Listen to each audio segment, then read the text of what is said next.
4th, 2020. The commencement time is now sit and start the meeting. I'd like to welcome our viewing audience, our residents of Riviera Beach, and our viewing guests. This not seen each other since last year, December, as well as our staff. We have not seen each other since last year, December. So I'd like to say welcome to each and every one of you. For today's meeting, I'd like to read a caveat before we move any further. Due to COVID-19, attendees must adhere to the City of Riviera Beach guidelines.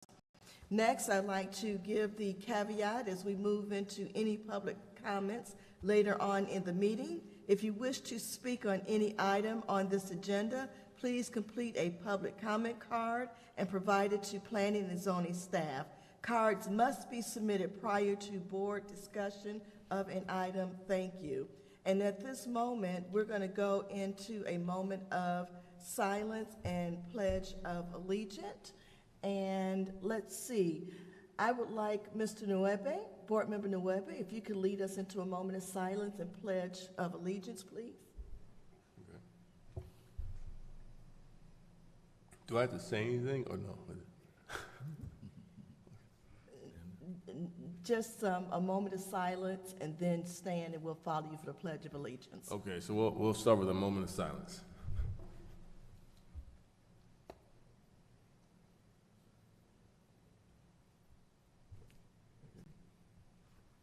And now do the pledge. I pledge allegiance to the flag of the United States of America and to the republic for which it stands, one nation, under God, indivisible, with liberty and justice for all. Thank you, Board Member Nuebe. May we have roll call, Madam Clerk? James Gallen. Present. William Wiley. Present. Frank Fernandez. Present. Anthony Brown. Margaret Shepard. Renee Burgess. Moeti Nubi. Present. Russell Barnes. Present. Evelyn Harris Clark. Present. You have a quorum. Thank you. May we have an acknowledgement of board member absence notifications, please? Yes, Madam Chair. Mr. Brown announced that he lost his mom/aunt, so he will not be with us this evening, so we send him our condolences. Also, notice was provided by the Vice Chair. She had another engagement. She will not be with us this evening. And Ms. Shepard had a pre-scheduled vacation, so she's also not with us this evening.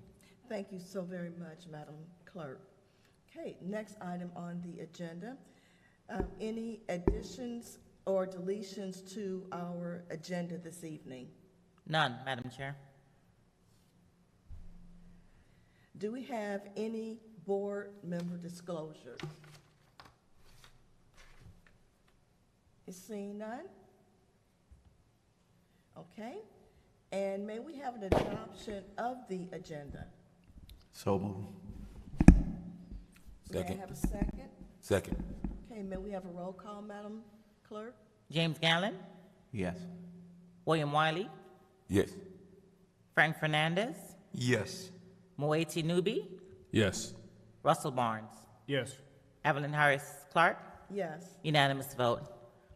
Okay, If I may, Madam Chair, based on the absences, I just wanted to point out that we needed to bestow voting rights to Mr. Newby, the first alternate, and also Mr. Barnes, second alternate. okay. All right, then at this point, we need to have a vote on voting rights for Board Member Moete Nube, who's first alternate, and also Board Member Russell Barnes, who is second alternate. May I have a motion, please? So moved. Second. May we have a roll call, please? James Gallen. Yes. William Wiley. Yes. Frank Fernandez. Yes. Moeti Nubi. Yes. Russell Barnes. Yes. Evelyn Harris Clark. Yes. Unanimous vote. All right, down to item number 7 on the agenda. Do we have any unfinished business? No. Okay, now we're down to agenda item number 8, and we're going to start with new business. Thank you, Madam Chair. For the record, Mary Savage Denham, Development Services Department. And Happy New Year. So tonight, we are here to talk about one item. It's a staff-initiated amendment to the Code of Ordinances. It's an ordinance of the City Council of the City of Riviera Beach, Palm Beach County, Florida, amending Chapter 26 of the city's Code of Ordinances entitled Minority Employment and Affordable Housing Opportunity Plan by adding the IHC PUD and providing a mechanism for a height bonus, by updating definitions and clarifying the purpose of the Housing Trust Fund, by providing a mechanism for the post-construction conversion of resort hotel units to year-round residential units, by increasing the per unit in lieu of contribution rate, providing for severability and conflicts, providing for codification, and providing for an effective date. So this Section 26 is our MEHOP code. Now, the purpose of MEHOP is to decrease unemployment by encouraging the hiring of minorities in the construction industry, including minority businesses, skilled and non-skilled labor, and professionals. 2, to provide a means of increasing the supply of affordable housing in the city. 3, to encourage revitalization of the downtown, particularly mixed-use development. 4, to accomplish the objectives of this section through the use of a voluntary program utilizing zoning-related incentives in various zoning districts throughout the city. So this ordinance revision is being brought forward for general updates and to address emergent needs. This is an existing section of your code, and what is being proposed is not a full revision of the section by any means. The changes being proposed can be categorized as follows: revisions to definitions and language regarding the Housing Trust Fund, an adjustment to the fee in lieu of construction, insertion of the IHC PUD to this section of the code so these development projects are eligible for bonuses, and a revision to the tables accordingly to provide a mechanism for an additional 5 stories of height, and the insertion of a mechanism for a post-construction conversion of resort hotel suites to year-round housing units. So let's talk through those categories one by one. The revisions to the definitions and language regarding Housing Trust Fund. We actually became aware that our definitions needed revision during the Berkeley Landing process. And after the City Council meeting, I checked in with Ms. Jenkins, and we collaborated on bringing our definitions up to really industry standards. The definition for affordable housing now has been revised. The definitions for attainable workforce and market rate housing were added to this definition section of the code. And the in lieu of construction monetary contribution, which is deposited in the Housing Trust Fund per the existing code, we've now added a clarifying statement of what the purpose of those monies is for. So our existing code says if somebody essentially buys out of building affordable housing, they can make a contribution into the Housing Trust Fund. That's existing. But the code doesn't really say, connect all the dots and say what that Housing Trust Fund is used for. So we wanted to make clear what the intent was of that. If a developer is giving money in lieu of doing something, then that money should be used to accomplish those municipal goals. So we've added language that says the Housing Trust Fund is to provide funds for the city to use to build, preserve, rehabilitate, or otherwise create affordable, attainable workforce housing, and to support the provision of affordable, attainable workforce housing opportunities to income-eligible residents. Land acquisition for the construction of affordable, attainable workforce units shall be deemed an eligible expense of Housing Trust Fund monies. Expenditures from the Housing Trust Fund must be for these purposes. So we're trying to codify what seems to have been the intent all along. Now, a little background on affordability in the housing of the city, if you'll indulge me. The city is over $1,000 a month. So, as you'll know, households who pay more than 30% of their income towards housing are considered to be rent overburdened. In Riviera Beach, a household making less than $3,450 a month would be considered overburdened when renting an apartment at or above the median rent. 62% of the households who rent in the city are overburdened, and our renter occupancy rate is about 70%, 70 to 75%. So most of the renters in the city are paying more than a third of their monthly income towards housing. Mary? Two things. One, would you be comfortable in removing your mask? I'm having a very hard time hearing. I'm sorry. I'm Sure. partially deaf. The second is back to the where did we get there was a number up on the previous slide, the 40,675.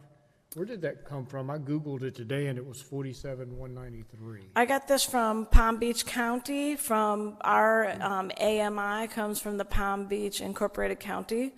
So I got this from their source. Okay, I Googled it for the city. So was that Palm Beach County or is that the city of Riviera Beach number? Well, this is what Palm Beach County says for the city. And Palm Beach County, we use their AMI. So.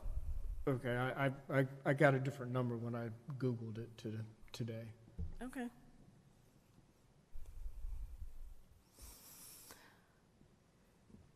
So the area median income in Riviera Beach, our affordable housing program eligibility is determined by one's income. Each household income is compared to the incomes of all other households in the area. This is accomplished through a statistic established by the government called the Area Median Income, most often referred to as AMI.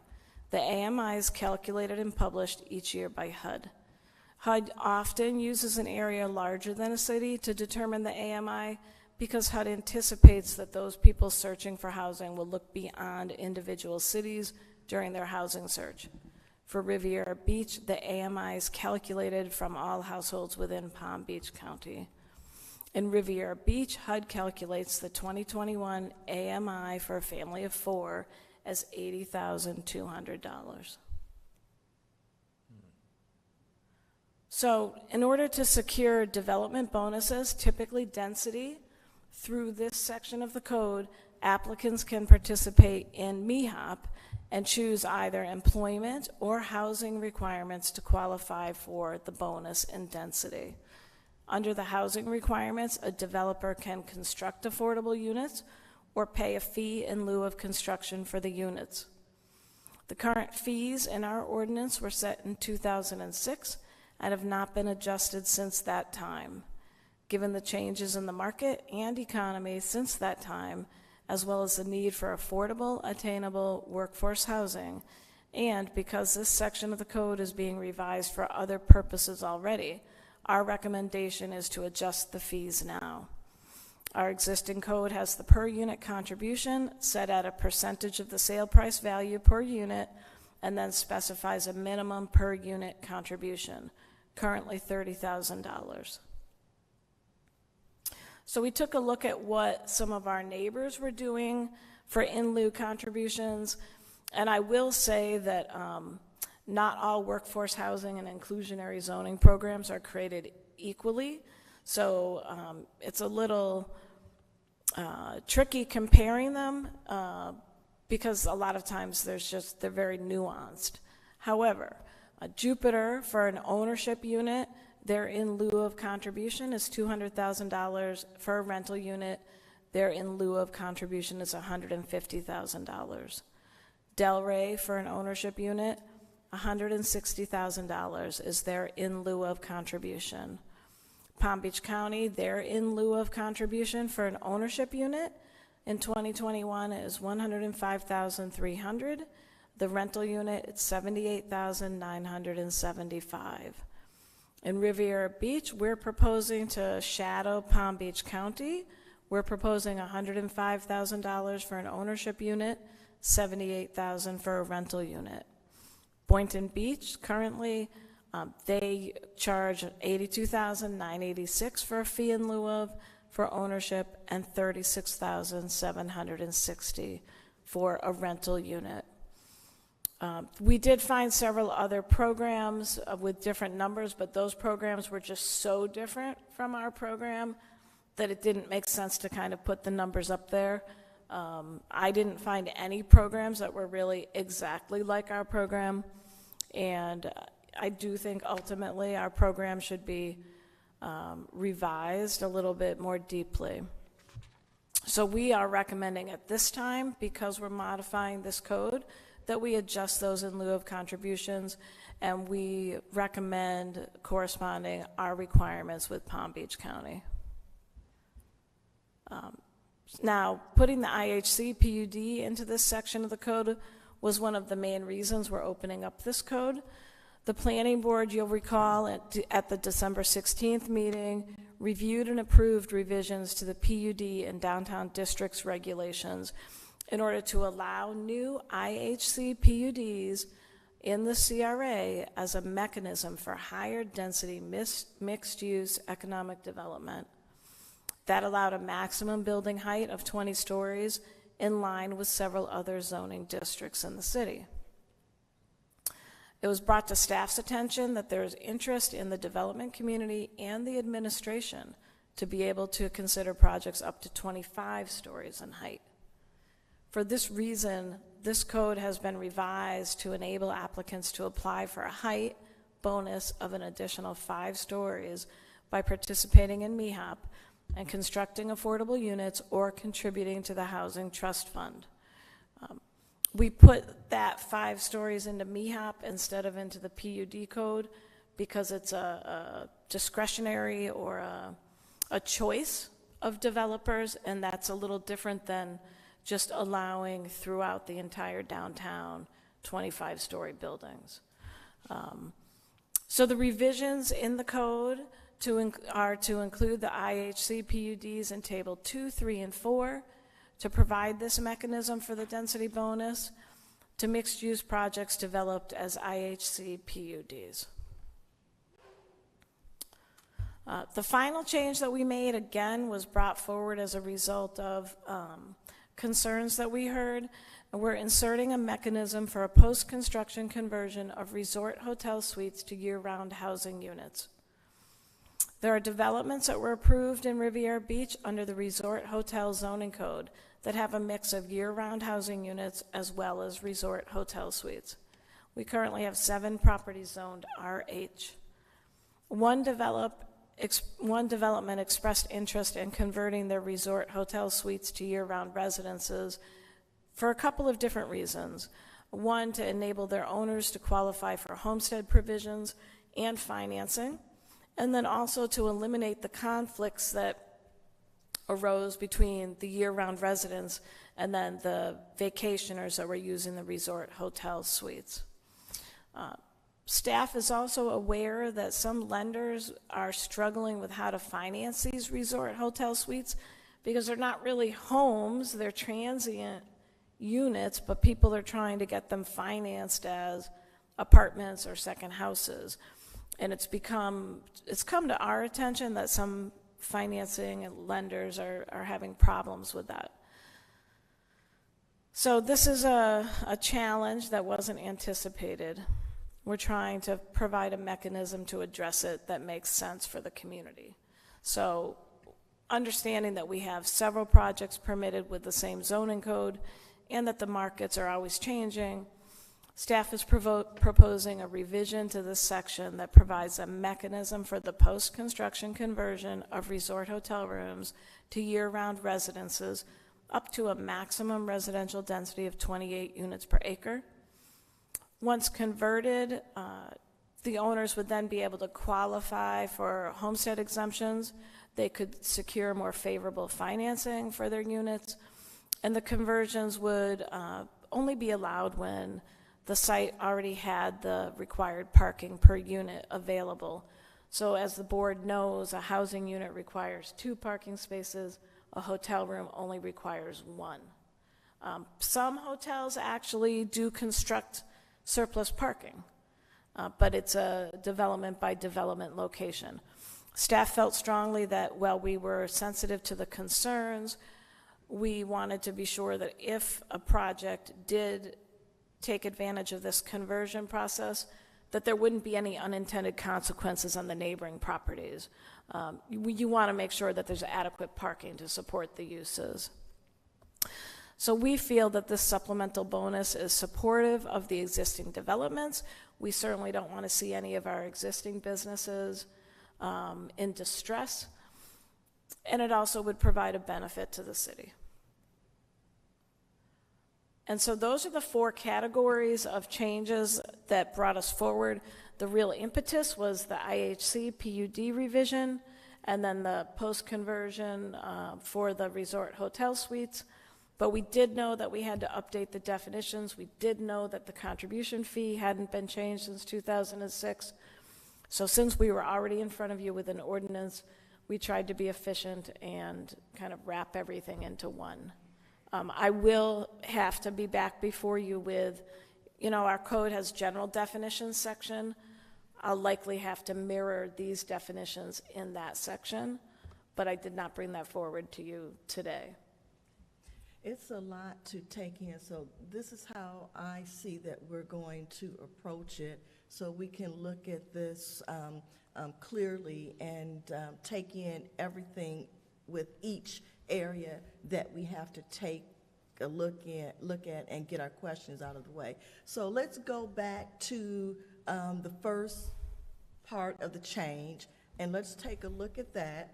And we're going to find out if we have any questions, and we're just going to move down to the various changes till we flushed out all of our questions. Well, the first question, the first category that I brought up to you is revisions to the definitions and language regarding the Housing Trust Fund. Okay. I just want to take a moment just to go back over that, and then we're going to start with questions. How I normally do it is just go down the line. And if anyone has any questions prior to it not being your turn yet, just look at me or get my attention so that you can be recognized. But we're going to start with Mr. Brown first. So give him a minute to take a look at this, and the rest of us, and we'll get questions and move on down the line. And I'm very lucky because the revisions to the definitions, Ms. Jenkins is here, and I relied on her for a lot of input on these because she's far more of a resource on affordable housing. Okay, that's fine, and we can ask the question to Very good. whether yourself or Ms. Jenkins, whichever person is applicable to answer that question.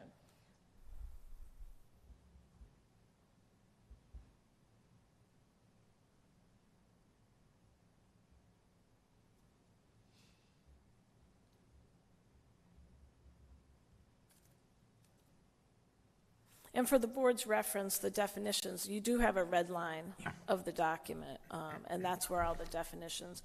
They're pretty straightforward. We revised the definition for affordable housing, and we added in definitions for attainable and workforce and market rate housing. Sure. I'm going to start with you, Mr. Brown, on this particular item. Gallon. Oh, I'm sorry. I'm here. I'm sorry, Mr. Castle. The question that I have is that if these are supposed to be resort units, and you're making provisions to where I guess so many units can be year-round living spaces, is this what this is going to be? So that's for the post-construction conversion, but we can certainly talk about that. Let's kind of go in order. I don't want to jump around because it's going to, at least it's going to confuse me. So let's stay on this item. If Mr. Gallen's question comes up in that second phase, Can I get you That'll be to fine. do that? But So I don't let's have any focus on questions this for the one, first item. And he's going to come back to that. So go back to where we were. We're going Okay. to take it change by change by change. And this slide lists all of them. So the first one is revisions to definitions and language regarding the housing And trust that's fund. good. Can you go back to the one that you had up there? Cool. All right, great. Okay, Mr. Gallen, did you have a question? I don't have any questions on this. Okay. Mike, I'm gonna go ahead to Mr. Wiley, then I'll be last. Okay, I know Mrs. Jenkins is helping out with this. Is there any conflict with myself because she's pretty much my boss on the CDC board? So is there any kind of conflict with that? Do you think that's a conflict of interest? Who is your boss? I'm sorry. Ms. Jenkins, well, I'm on the CDC board also, and she's over the board. It's also another advisory board. Yes. You don't receive any pecuniary benefit from No, serving ma'am. on that board? No, ma'am. I don't believe that there's a conflict. Okay, just wanted to be sure.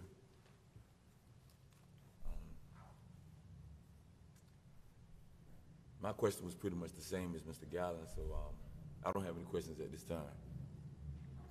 Okay. I've got a question on the Housing Trust Fund. How long has it been in effect? What year? '06? I believe '06, because that's when the fees were established. Okay. Do you think it's been happening before then? I would say with '06. Okay, good. Has the city developed any affordable housing or workforce housing with the monies that have been provided to them since '06? That's a great question. We have received monies, and I know that they have been expended to improve things within the city. I do not have a table listing the projects that they've been expended upon. So you're not aware if we haven't built any units? I personally don't have a list of any, a balance sheet with the money in and out.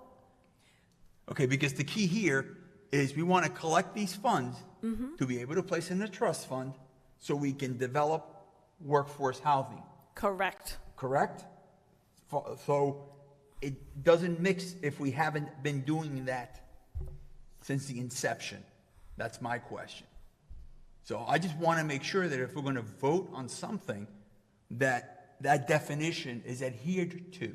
And right now, it doesn't seem like we know where those monies have been spent. I can look for that information. I don't have a specific example for you. Okay. I will say that I know, it predates me. I know money has come in, and I know money has been used for municipal purposes. Part of my intent of clarifying the language here is to really provide a clear roadmap going forward for just that reason. Right, because this money should be going, like its intent from '06, towards a housing trust fund, not to be used as a slush fund for other municipal expenditures. So if we're going to be approving a language change, I also suggest that we make sure that the city coffers, or that whoever touches those little monies, realize that these funds were intended for affordable housing or workforce housing, whatever you call it now, not to be spent on other municipal slush funds. Does that make sense? 100%, and in fact, that's such a great point. Some communities actually establish like a housing committee Correct. or an affordable housing trust, and one of the things that they do is work on projects, to Well- expend these funds. What I would like to see here is make sure that we have the language in there to prohibit the expenditure on municipal projects other than what we are doing here, what's the intention of this definition, language, and the intent of the 2006 trust fund. That's a good idea too. Caveat on that, who accessed the money in the past, and even now, once we vote on this, and going back to our board members' insertion of language that should be added, I want to understand who accessed it in the past and who will access it in the future, and how does that process happen?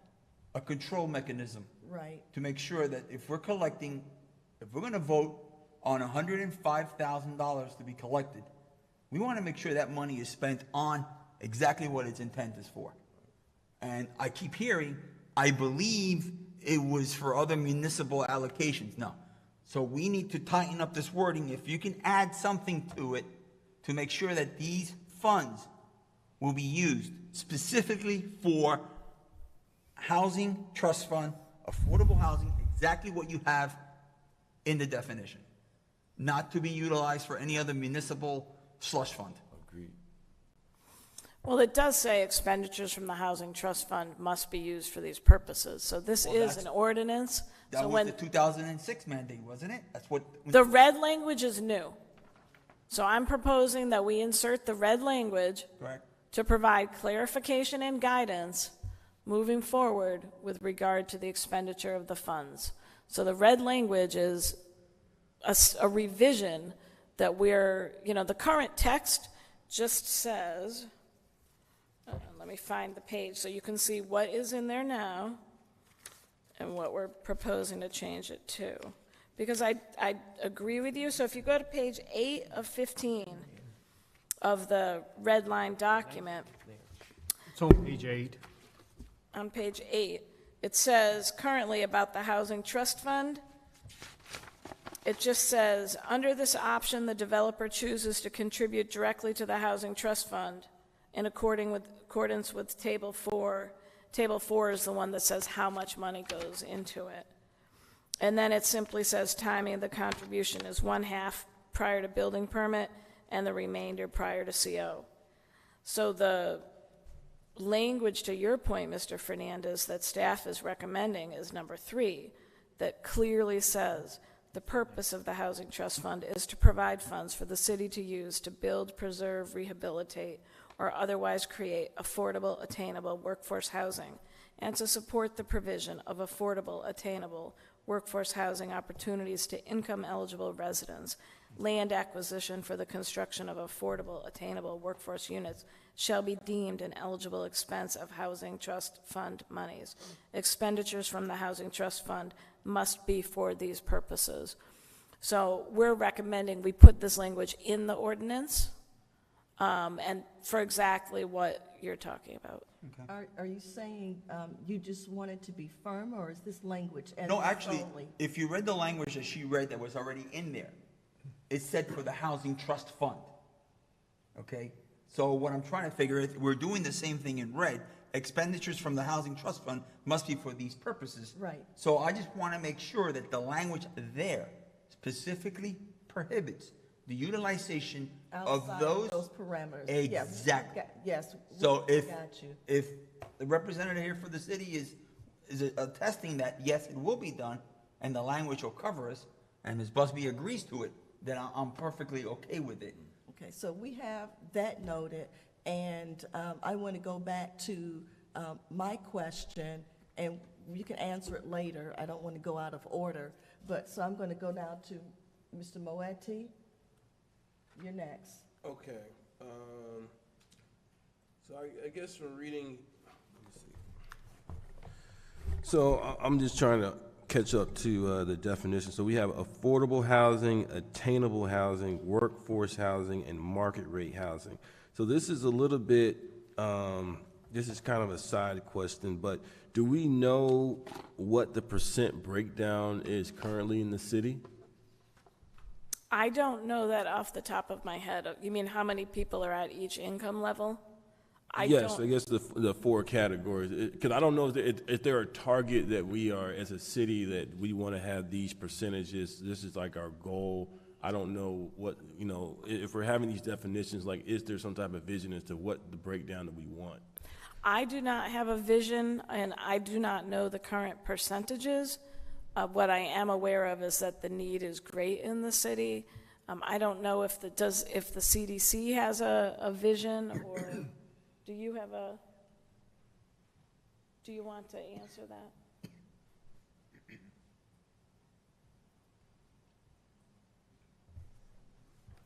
Yes. We'll let Ms. Jenkins speak to that. She's our expert. Okay.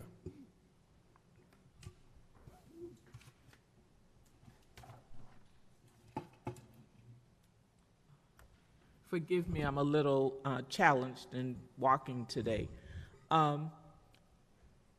We do know that our city has a very, very high rate of rentership.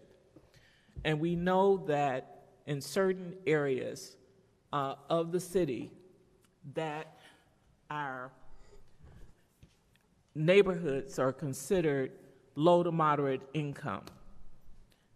And to answer your first question, no, we do not have a breakdown of how many people might be eligible or qualify in those categories. We've been talking about collaborating on a housing study just for the city. Palm Beach County is undergoing a housing study. There are several municipalities that are doing their own housing study that would give us more direct data. Because we have such a high rate of rentership, and because a number of those rental units are in those low to mod census tracts, I could tell you that most of the people in those census tracts would qualify for 80% and below, just knowing those facts about our population.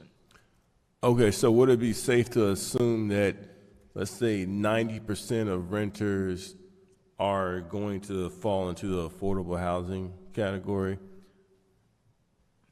I don't know if it would be that high, because we do have renters who are, for instance, in Singer Island or out west, who are, seasonal renters or whatever, but it would be a high percentage.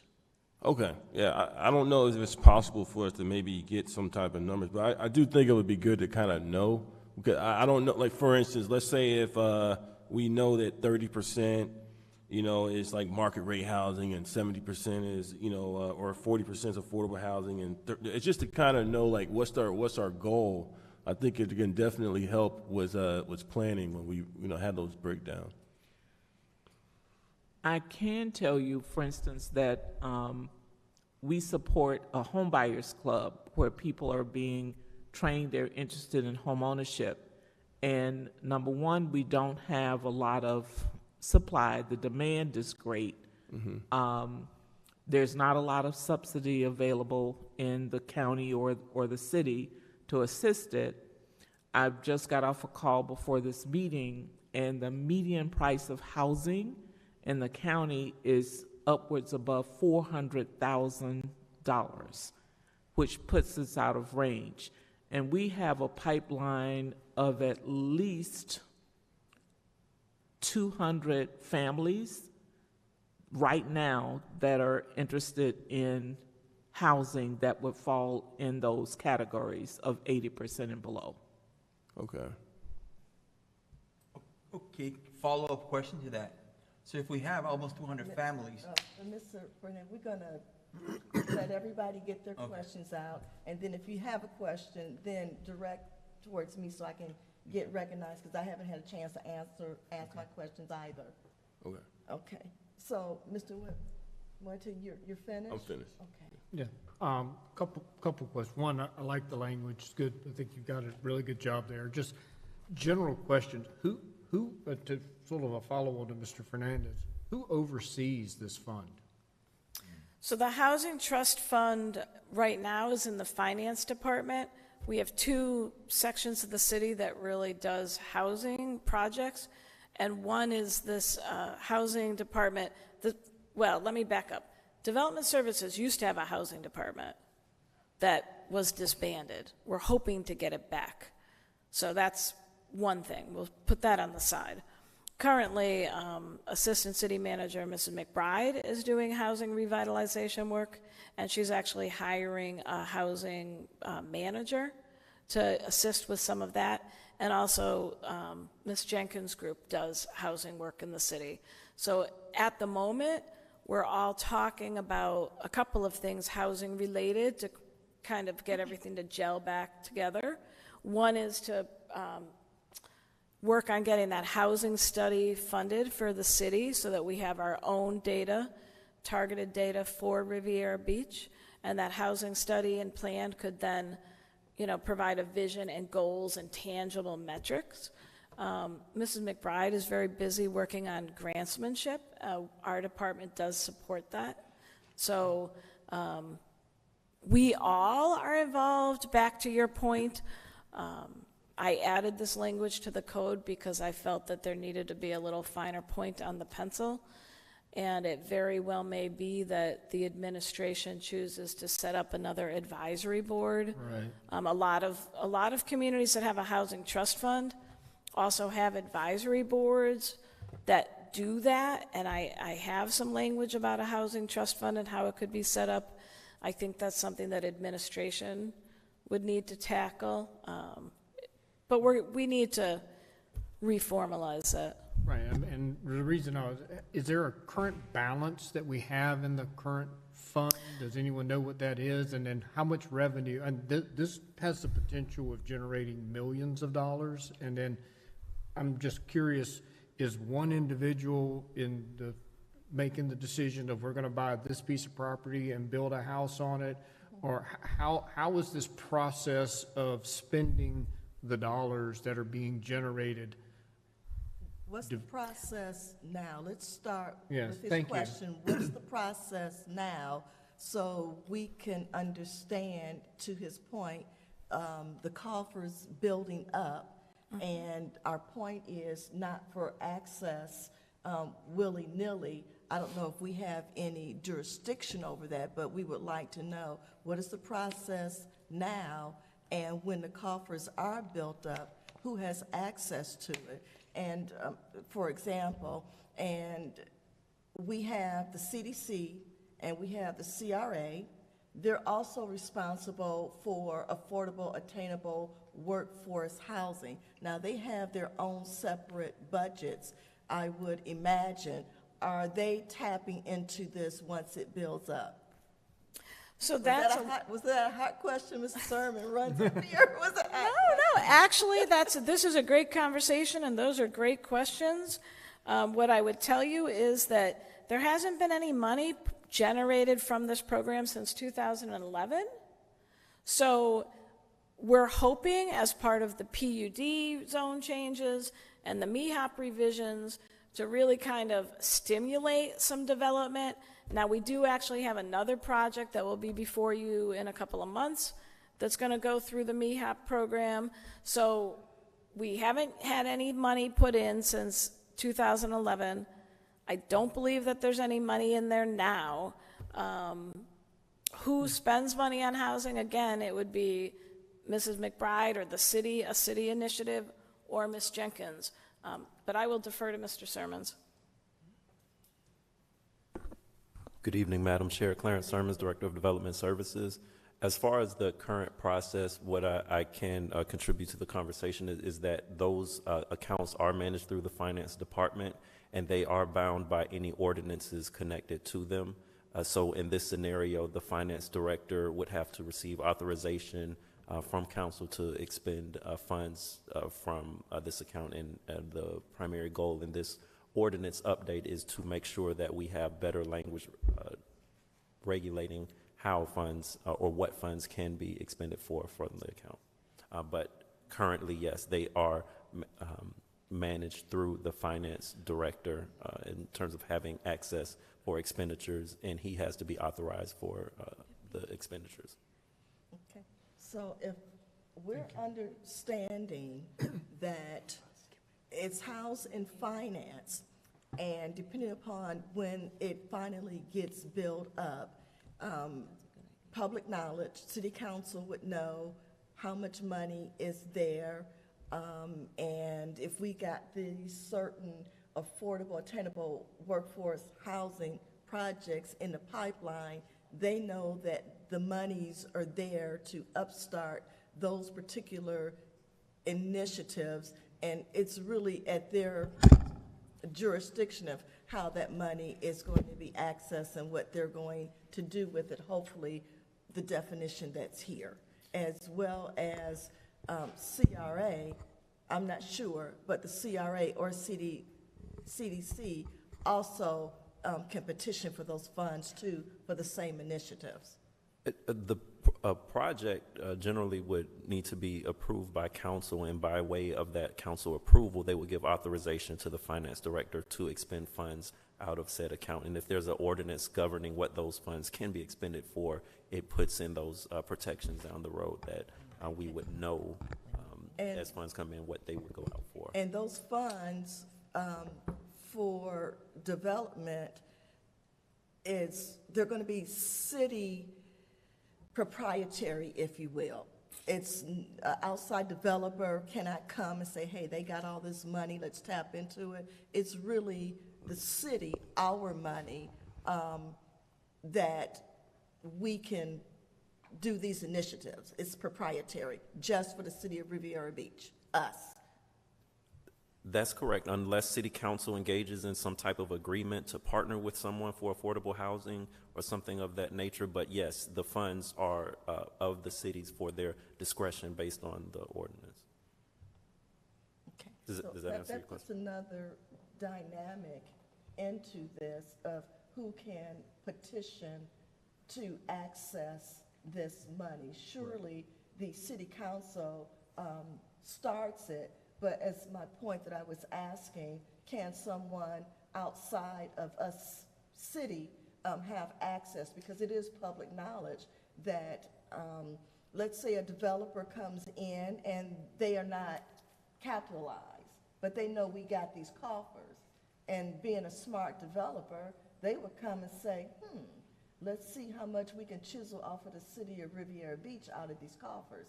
Now, CDC and CRA, that's entirely different because they are proprietary to the city. I don't know if we can do anything about that, but that leaves it wide open for someone to tap into this of what we're trying to, do for the city because they're not capitalized. I mean, we got projects in the pipeline now and they're not capitalized and they're asking for incentives. And just if this was bulked up with money, they surely would have tapped into it. That was just my comment and thought. Is there a limit? That's not the intent of this fund. The intent of this fund is for city projects, right? And so that's why, again, we wrote this language. Right. And But so our thought was if the CRA or our housing And internal. I'm okay with that with the CRA and the CDC because they're up under our umbrella. Right. But I'm saying if they're outside of that, if a developer knows that this is here and whatever reasons, they're not capitalized and city council votes to say, hey, they can have a portion of the money that's in this coffer to get their affordable housing, workforce housing, whatever, up and running. So to be clear, Yes, please. this is not the intent of this fund. And the ordinance actually we would prefer that the developers build affordable housing instead of, doing the in lieu of contribution, because their contribution actually doesn't even pay for what it costs to build a unit, right, to provide affordable housing. So we would prefer that they provide the housing. If they choose to buy out of providing the housing, the money goes into this fund. The city would then leverage this money to provide affordable, attainable workforce housing.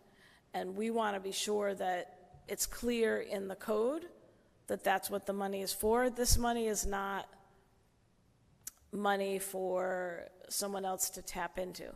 Now, the city council, ultimately, if a project is coming forward, the city council has the right to expend funds on a project for this. The city council are our leaders. And Would that become a conflict with the developer A, developer B? Developer A is fully capitalized, but they didn't tap into this, and developer B knows that we've got this little pot over here, and they may make a request. Is there would that cause some turmoil? That's my question. I don't think, so again, this is to provide funds for the city to use, right? For the city to use, to build, preserve, rehabilitate, or otherwise create affordable, attainable workforce housing. This is not a fund for somebody else to come in to use. This is for the city to use. And I understand that. Just wanted to be clear that it's for the city to use, whether it is a CRA, whether it's a CDC, but not for anyone outside of those entities, for example, who are not capitalized, and they're looking for some extra support to accomplish affordable, attainable workforce housing, but they're not capitalized, and they can get city council to partner with them and give them some money on this. And then you have developer A over here who is well capitalized and didn't tap into this. If I were A, I would be mad at B. Would you like me to say to provide funds for the city to use for city initiatives or for municipal initiatives? To make it, I mean, I think it's clear, but I could certainly strengthen that language if you want it to be clear that this money is for city projects. That's what I was trying to get at here. And my point being, here at P&Z, whether it's us board members or staff, we know that our language is outdated. And because it's been outdated and not strong, you can consider it loopholes. Our roles here is to support you. You bring forth the recommendation. We kind of put a little pin in it a bit and poke at it just to make sure that the language is strong, is precise, and it does what it's supposed to do. And that was my only point. I appreciate that. No, you guys are so insightful, and you know this city, and you know how things happen. So let's strengthen the language. Let me get some feedback from the other board members. Mr. Gallen, did you have any feedback to this particular conversation? I kind of understand your point as far as having developers come in and ask the city for money that comes out of this fund. Is there any way that we can put any wording in there saying that we should not do that or make it prohibited to do that? Yeah, it's not even an option. I mean, ultimately, the city council handles the pocketbook. However, we're trying to clarify within the ordinance the parameters on how this fund will be spent, like what it will be used for, and then ultimately the city council votes, but they're going to vote to expend $20,000 from the Housing Trust Fund for the CRA project. And we're okay with that. That's a city initiative, CDC. I think we're okay with that. But do you want me to say to provide funds for the city to use for city or CDC, for the city or the CDC to use, build, to clearly state which two agencies should be using that money? Well, those are the two agencies I know of, but if there's another city initiative that's along the same line that may not be CDC, it may not be CRA, I don't want to tie their hands. I only want to tie an uncapitalized developer's hand so that we don't have any issue with developer B being undercapitalized and gets a support from city council to tap into this. Developer A is well capitalized, their plan gets off up under the ground, and then they find out later, hey, we could have gotten at least 10% support over here, and because this company over here got 30%. I don't want to see that sort of dynamic. Any city initiatives, whether it's CDC, CRA, or any other entity that's like that under our city's umbrella, I'm okay with it. Mr. Wadi, do you have a comment? No, I agree totally with what you're saying. I agree. Mr. Fernandez? I already stated at the beginning. Okay, No comment. No more comment. okay. So am I adding after for the city or the CDC to use in that first sentence, to provide funds for the city and or Madam the Chair. CDC? Madam Chair, Yes. may I make a comment or a suggestion? I I know that you all are looking at language about the uses of the money.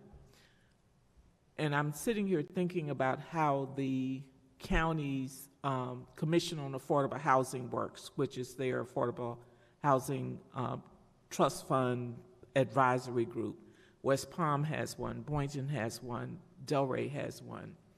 Usually, and I know in this ordinance, there is some suggested language on how that oversight group will be comprised. Generally, a local government will have an approved housing plan. For instance, if there's $5 million in the fund, then the plan for fiscal year 2022 might say something like $750,000 is set aside to be used for local government contribution if there is a tax credit project. An example is Berkeley Landing that we're breaking ground on Tuesday. In order to qualify for millions of dollars in tax credit equity, you have to have a local government contribution, and the CRA provided that for that project. A trust fund like this would be a great way, a great mechanism to fund local government contribution. The plan might say that $2 million for the next fiscal year will be set aside for down payment assistance for affordable, attainable buyers. You know, so if you're buying a house in the city and you're within that income category, then whatever the guidelines for down payment assistance are, the money could come out of that fund. Another use might be, and I hear your concern about a developer just showing up saying, I need $3 million, and, you know, go to the council and they tap into the fund.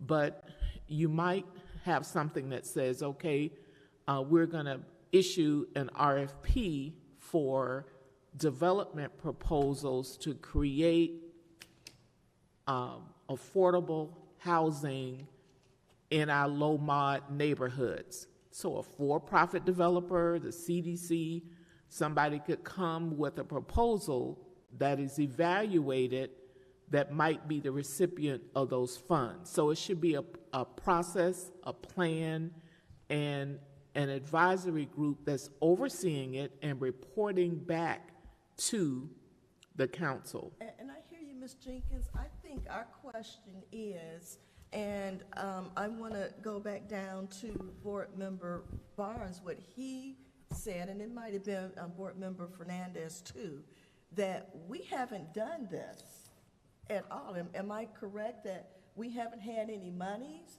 and therefore we haven't even done this? So theoretically, we're kind of treading on some new ground here. I mean, There hasn't been any money since 2011. This is new for us? Is that, guys? Yeah, I mean, we haven't done it. We don't know who oversees it. We don't know. Or the monies were spent on other municipal items. Yeah. And I like to also see, to the point of having an advisory board, we haven't had one. We need an oversight advisory board. So I like where the staff is going with this. And again, the pens are to be not painful, but just to point out that I just kind of feel that there is somewhat of a strength gap. Because we don't have a template of doing this before. This is kind of new, technically. Well, and that's a good point. It feels a little bit like the cart before the horse because we haven't used it. Ms. Jenkins is investigating, seeing if the city can piggyback on the housing study, and we think that there may be monies to have a housing plan developed for the city. And that housing plan would further guide this. And that housing plan, probably one of those recommendations would be to set up a housing trust, set up an advisory board. If and when we move forward with a housing study, which we are still investigating, we will certainly tell you. I think it would be helpful to have members of different boards involved in that process and kind of as a liaison. But that housing plan would then tell the city, okay, here's where you are, here's what you still need to do capacity-wise or, logistics-wise. And then it would also talk to your questions about what should our goals be, where are the gaps, where's our greatest need, what are the different opportunities to address the different needs. We need to do that. Ms. Jenkins is working on getting us to that point. So I think what this board has been good at, as well as staff, is going through this process, tightening it up as much as possible. And generally what I've seen when it gets to city council, it's already vetted and they go ahead and they prove it because we've done a good job here, staff and the board. So I just want to see some language to tighten it up further. If we had done this before, it probably would be a moot point. Maybe it wouldn't be so much, but this is relatively new. We haven't had the money. And this is probably the first time being presented in front of this type of body. So we're looking at this with new, fresh eyes and to see it tighten up. I'd like to also see that there is definitely an oversight board attached to this as well. That can only be a benefit to help future city councils when you have a situation of an A and B, when you have a situation that Ms. Jenkins just spoke about of affordable housing, and there has to be some money to partner with that type of thing, and how that partnering really is going to shape out. Maybe I'll make a suggestion, because I really like where you're going there. Maybe, Mary, on page 8, there's a subsect 3 that gives the definition. Maybe there's a 4 that says prior to the issuances of any dollars from this fund, an oversight board will be created that will identify the means and methods of the distribution of funds that come from this account, or just something to that magnitude that just is sort of what's the next step after this. Because as I look, it's just a really great idea, but then I'm just thinking through, if I have a house that needs to be rehabbed and somebody else here has a house that needs to be rehabbed, how do you choose? Is it going to be my house? Is it going to be your house? How do those dollars get spent? And how are you choosing? Do you fix my roof? Do you fix your driveway? There's just a lot of different items. Or do you go build after you build a house, are you granting it to someone? Who gets the new house? How do you get chosen that you get the house, or do we sell it? And there's just a lot of details that'll come, hopefully will come through the development of a substantial amount of dollars from this program. yeah, I did have some language in the original draft, which ultimately I took out before I brought it forward because I didn't want to overstep my boundaries. But I had some language exactly to your point that said the town manager and or his or her designee shall provide the required supervision for the Housing Trust Fund account, and a financial status report on the Housing Trust Fund account shall be provided to the town council annually on or before October 1st. We should also add an advisory. It is suggested that we have an advisory advising that designee from the town manager. Like an advisory committee, like exactly you said before, we should have a housing advisory committee to make sure, number one, compliance with the ordinance, make sure the monies are going in the right place, not some municipal slush fund somewhere, and not just decide to leave it up to the designee of the town manager. So it's like an advisory board to the designee. So the advisory board originally that I had envisioned, without going too far down a rabbit hole, would include someone from the finance department, of course, someone from the CDC or CRA, somebody from Development Services, since we do housing development, and then someone from the city manager's office. That was the internal staff level team. I mean, the city council, upon completion of a housing plan, that housing plan may say, set up a board Correct. to manage housing. Within the parameters of the ordinance, I didn't feel to take, that position to say, set up this advisory board. I think that's kind of comes out of a study, but I could definitely As a add. recommendation. The recommendation would be in a staff report. The ordinance is like the law. Right. But within the ordinance, we could certainly lay out the parameters to say who's providing the oversight, and it has to be not a committee of one, right? And I do like the idea of an annual kind of balance sheet to provide the transparency to the community. That's always been good where I've been from. So I can certainly add that to your point, and you'd like to have that after number 3 in that section? Yeah, that's fine. After the Wherever you- housing trust Wherever fund. you think would be appropriate. And typically, when these contributions happen, is it somewhere notated who contributes and how much for future records down the road? Is that documentation follows that person's or that entity's contribution? It would be in the accounting, Oh, so it's always going to be in the it would account? go through the finance department. I mean, of course, I think that as new life is being breathed into this, our department will probably just start a spreadsheet tracking things. We have not had any inputs correct. since 2011. Correct. So this is a great time for us to just set up an Excel spreadsheet and just track things. It's good for reporting, for development monitoring reporting. So I think that that's something we would do as a staff function. Correct. I have a question for Ms. Jenkins. There is, and it might be at the county level, there is some sort of housing agency that might be at the county level. I remember that agency one time wanted to put affordable housing right on Broadway, that division. Would that type of entity also be able to access these funds too, for example? I'm not sure. It would not have been a county department that was attempting to put housing there. There have been, I think you're referring to a private developer that has housing in its name that was wanted to apply for tax credits.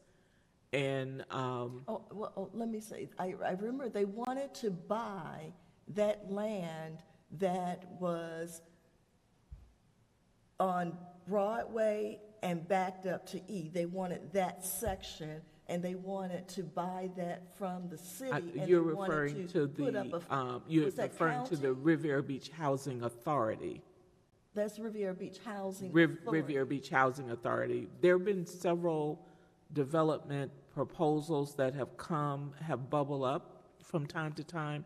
Not a county agency, but I think you were, if it's south of Blue Heron, I think you're referring to the Riviera Beach Public Housing Agency or Housing Authority. Is that under our city umbrella? Is that a part of the city of Riviera Beach, or is that something separate? I don't get that agency.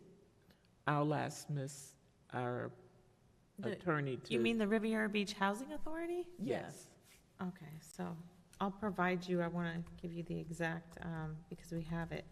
Is it private? It's separate and apart part from of the us, or city. what? No, it's an affordable housing organization that works to develop and recommend different housing options for the city of Riviera Beach. Right, but I do remember them coming to put a proposal for us to give them pretty much that land dirt cheap, and then to build affordable housing on that land, which didn't even coincide with our re-envisioned Riviera Beach, even though we didn't have that. But us residents at that time were very clear, we didn't want that type of housing on Broadway or E Avenue, but they came to not only get the land pretty much free, but also to get monies from the city free.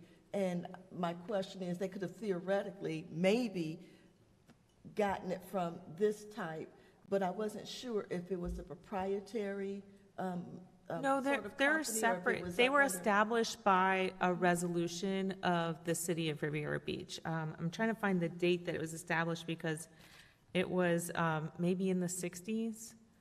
However, I can't speak to the details of that particular project. Right, and it was those sort of instances, as well as developers, that brought to mind when we were talking about this, how they were so undercapitalized and wanted the city to pay for everything, as well as give away the land. You have land acquisition here. Well, they wanted to buy it for a couple of dollars, and the land was worth probably $4 or $5 million, Chair? overlooking the intercoastal. You get my point? I understand you 100%. I think affordable housing and affordable housing production has really changed a lot over the years, and so now we're trying to bring our code up to current standards to position us with the current marketplace. But your points are well taken, and certainly we're looking to safeguard the city as well. Right, so we just need to tighten it up, because, you know, we know who we are, we know what we got, we know what we want to do, and we as residents, as well as the board, is to look at the best interests of the city of Riviera Beach. So if the language was a little more sharper, I think we would have a comfort level. Mr. Barnes made a great suggestion, which I made a note of, which is to add a number 4 after the Housing Trust Fund and add in language that we just discussed with regard to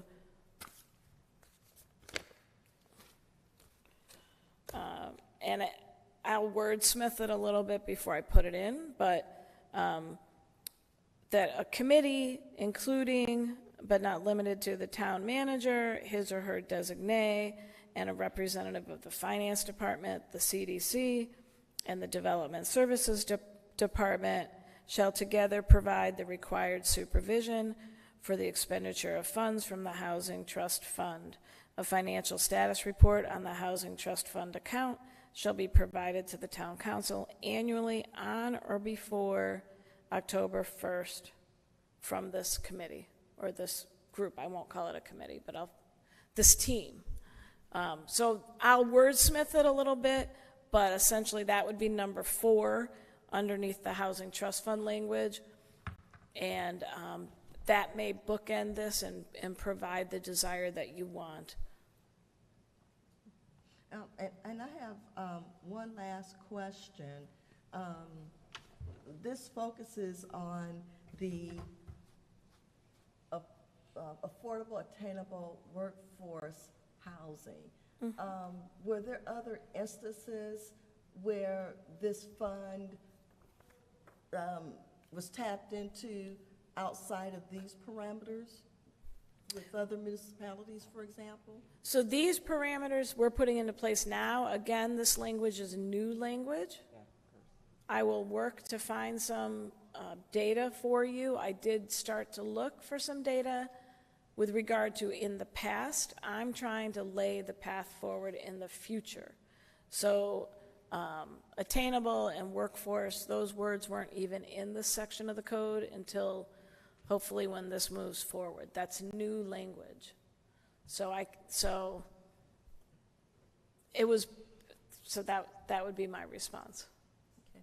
So we don't have to vote on this. We just bring this back with revised language, correct? I was hoping that the board would be able to move it forward tonight. There's an interest in getting this in front of the city council in April, but, you know, let's hear your feedback. I would like to try to move it forward in the interests of the other projects. I haven't advanced the IHC PUD code revision yet because the direction I got from my superiors was that they wanted this code revision to advance with the IHC PUD code revision so that the administration and the council and the development community can see how both codes work together. So my hope was that we could move it forward, but But we will not be able to see as a board what the final language looks like, not unless you give us the exact way it's going to be. We could say yes, but we're going to approve it. I say hypothetically, we would approve it, but the language isn't written yet or revised yet.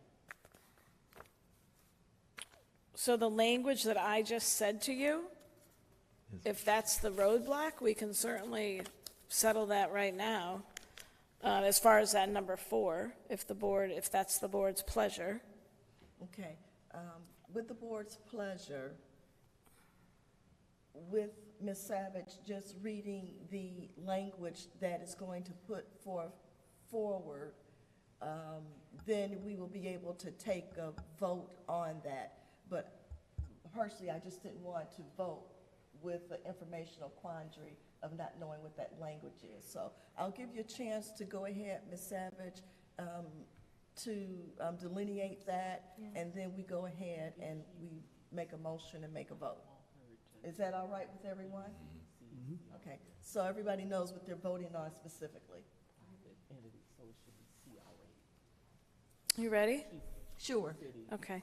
So this would be number 4. This would go after number 3, the Housing Trust Fund.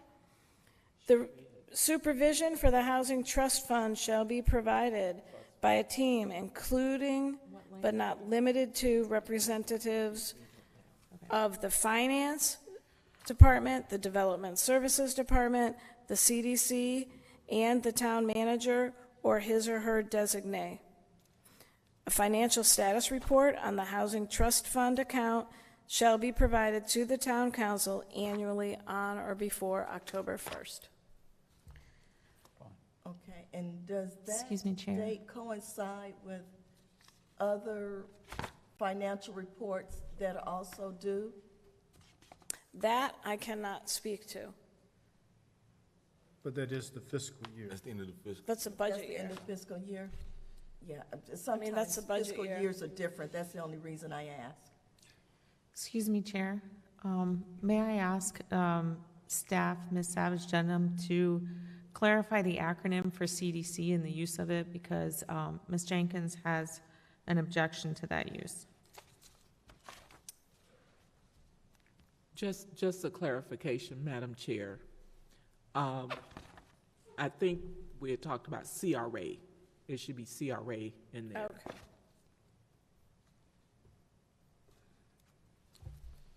So it'd be the Finance Department, Development Services, the CRA, Yes. Okay, thank you. and the town manager or his or her designee. Thank you. Thank you. And that was the only reason I wanted to have you repeat it so we can really vet the language. Thank you, Ms. Jenkins. Okay. Was that it? That was it. That was it. Okay, all right. Then on this particular portion of the language regarding the Housing Trust Fund of the new proposed language with the caveat of additions on item number 4, I'm asking for a motion to approve the language as stated by Ms. Savage and to get a second. So moved. Second. Okay, may we have a roll count, please, a vote? Dean Taylor, Yes. Frank Fernandez, Yes. William Wiley, Yes. Boyd Newby, Yes. Russell Barnes, Yes. Evelyn Harris Clark. Yes. Unanimous vote. Should we move on to the Yes. next category? Yes. Okay.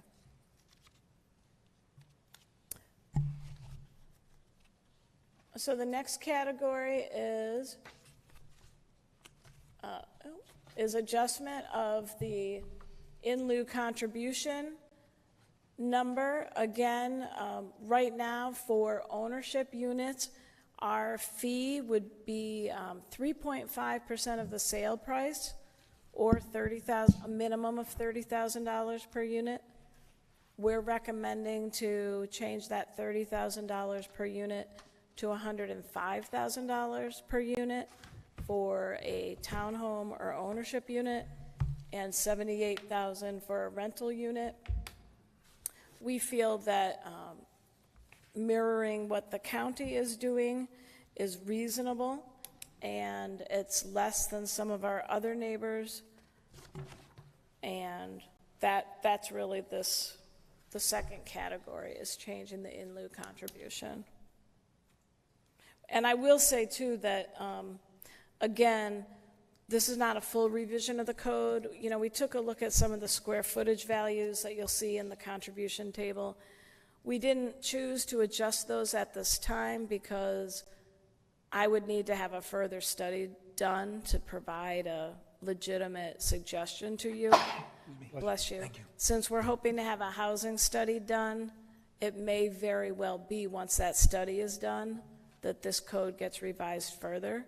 We felt more comfortable looking at the in-lieu contribution fees because they were not changed since 2006, and we had other samples to look at in our area. So that's why we didn't target any of the other fees.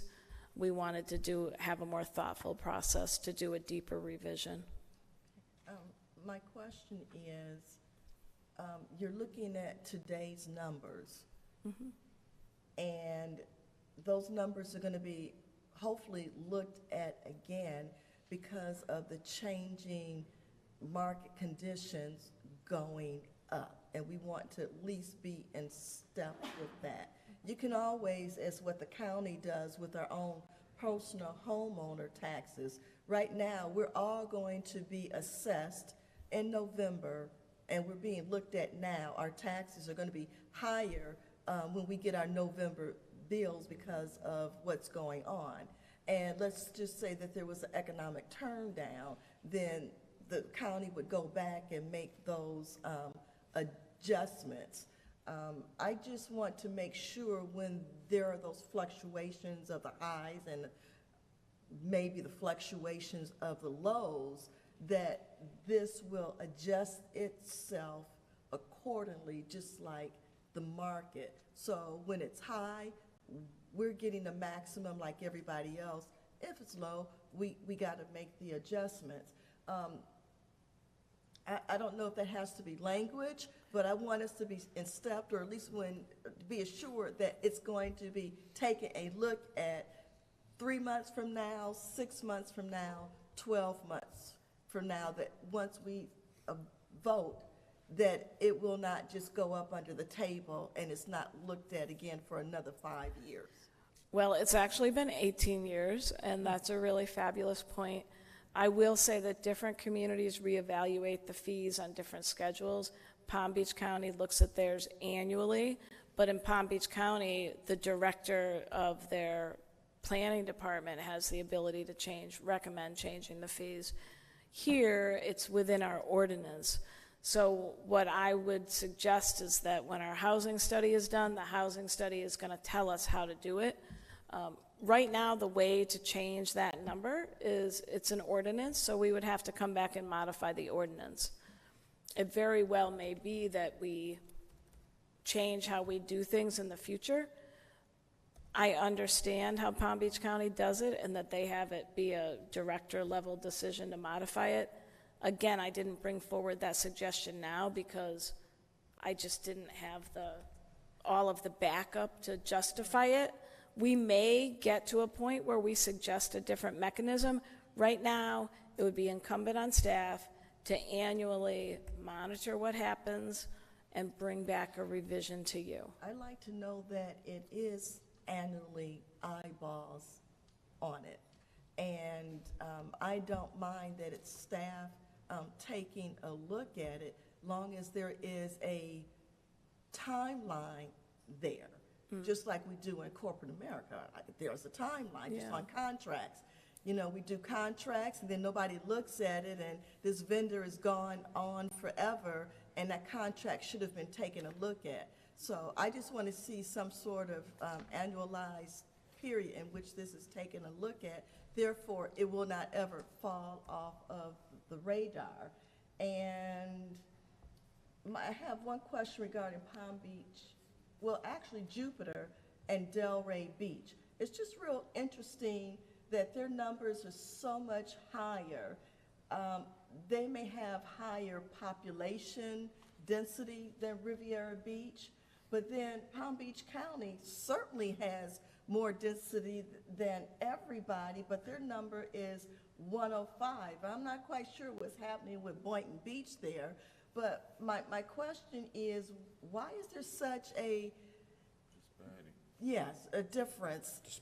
What is it based upon that those numbers are so different that we are aligning ourselves with Palm Beach County? What are the qualifiers? So the programs are very different. I did look through Jupiter's program somewhat. I looked through Palm Beach County's program somewhat. Palm Beach County, I mean, that is a huge area. So you have the very dense areas, and then you have like the very rural areas. So I think it just kind of averages out. I think if you did a analysis of just the urbanized areas, your number would be higher than Jupiter, I would suspect. But their programs are all different than ours. They were the closest that we had. Typically, the intent of these is to not build another unit necessarily, but help fund the gap of affordability for owners. However that may be structured in their programs. You certainly can't build an affordable unit for $105,000, but you can subsidize it. So the programs are very different, and that leads to the variability. And they each have their own kind of formula for figuring things out. Palm Beach County looks at how much would it cost for a family of 4 if they were to buy a house, and if they were 80% AMI, like income eligible family, and then they wanted to buy a market rate unit, what could they get and not be cost burdened? And then what's the gap, you know, between what it would cost and that? And that's how they kind of look at their number. Again, is that like right now today's number? Because right now, I would say all across the United States, there is a gap of what the tax rate is for a homeowner versus where it should, because of what the market is doing right now. And all of the counties across the United States are now looking at this, trying to figure out where is their sweet spot to charge us residents, and then us residents kind of being mad that once they find that sweet spot, unfortunately for us, it's going to be way up here. So this data, how old is it, or how new is it? well, this data is new. I just compiled this. Palm Beach County is actually, they typically update their numbers once a year, I believe, in the fall, but we checked in with them last week or the week before, and they're actually getting ready to modify their numbers again. So they're going to do it. They're not going to wait the full 12 months to modify their numbers. But again, we haven't updated our numbers for 18 years. Perhaps that's the case with Boynton. Maybe that's why their numbers are so low. Point, Palm Beach County, because I've had conversations. Palm Beach County does it annually. They're getting ready to do that, and so because they already know that they're short, short to their disadvantage, and unhappily for us residents, because it's going to hit us the hardest. But the fact of the matter is, they know that they're short and they're going to make that adjustment. And I just want us to be in step and in line as they make the adjustments, because we're using them as a benchmark. So we just want to follow suit. If we got 105, let us be in suit with their updates as well. And I don't know if you got to do something to make sure that we're in step, because that's going to happen real soon.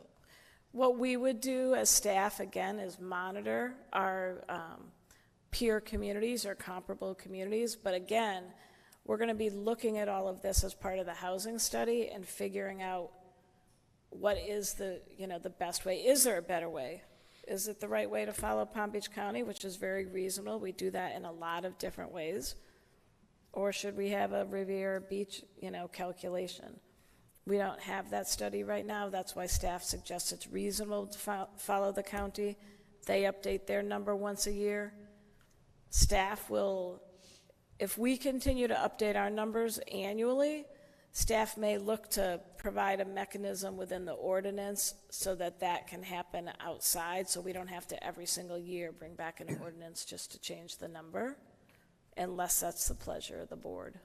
But we're not quite there yet. We're still trying to get past this 18-year update.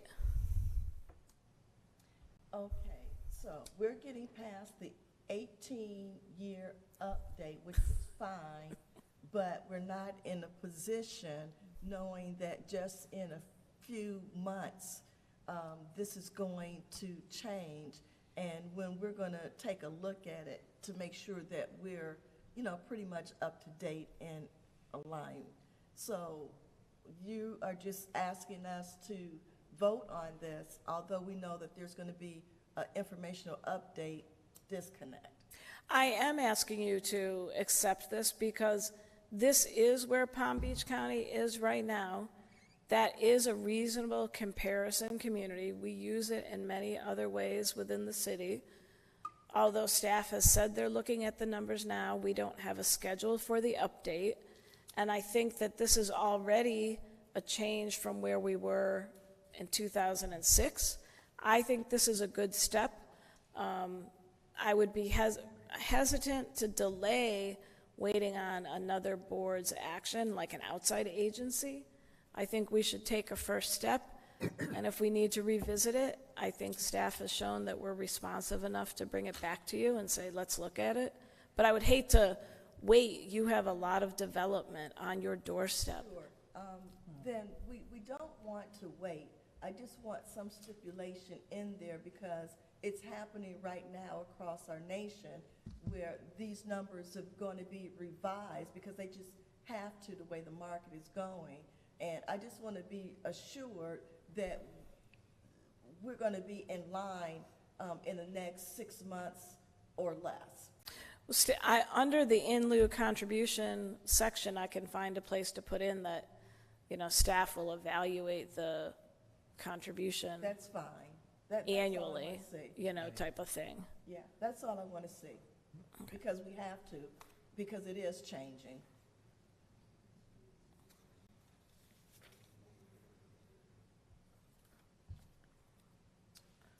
Should I move on to the next one? No. I Next have category, questions, where are we? Oh, sure, go ahead. Just real quick, who pays for these? Is Tip- it like an individual? The developer does, but typically a developer would pass it through to the, through the pro forma to the buyer likely, but it comes from the developer. Correct. So if you have a developer that wants to come in and build townhomes for income-eligible individuals, affordable housing, workforce housing, we're going to hit them up for the $105,300? If somebody was building affordable housing, they wouldn't be going through MEHOP.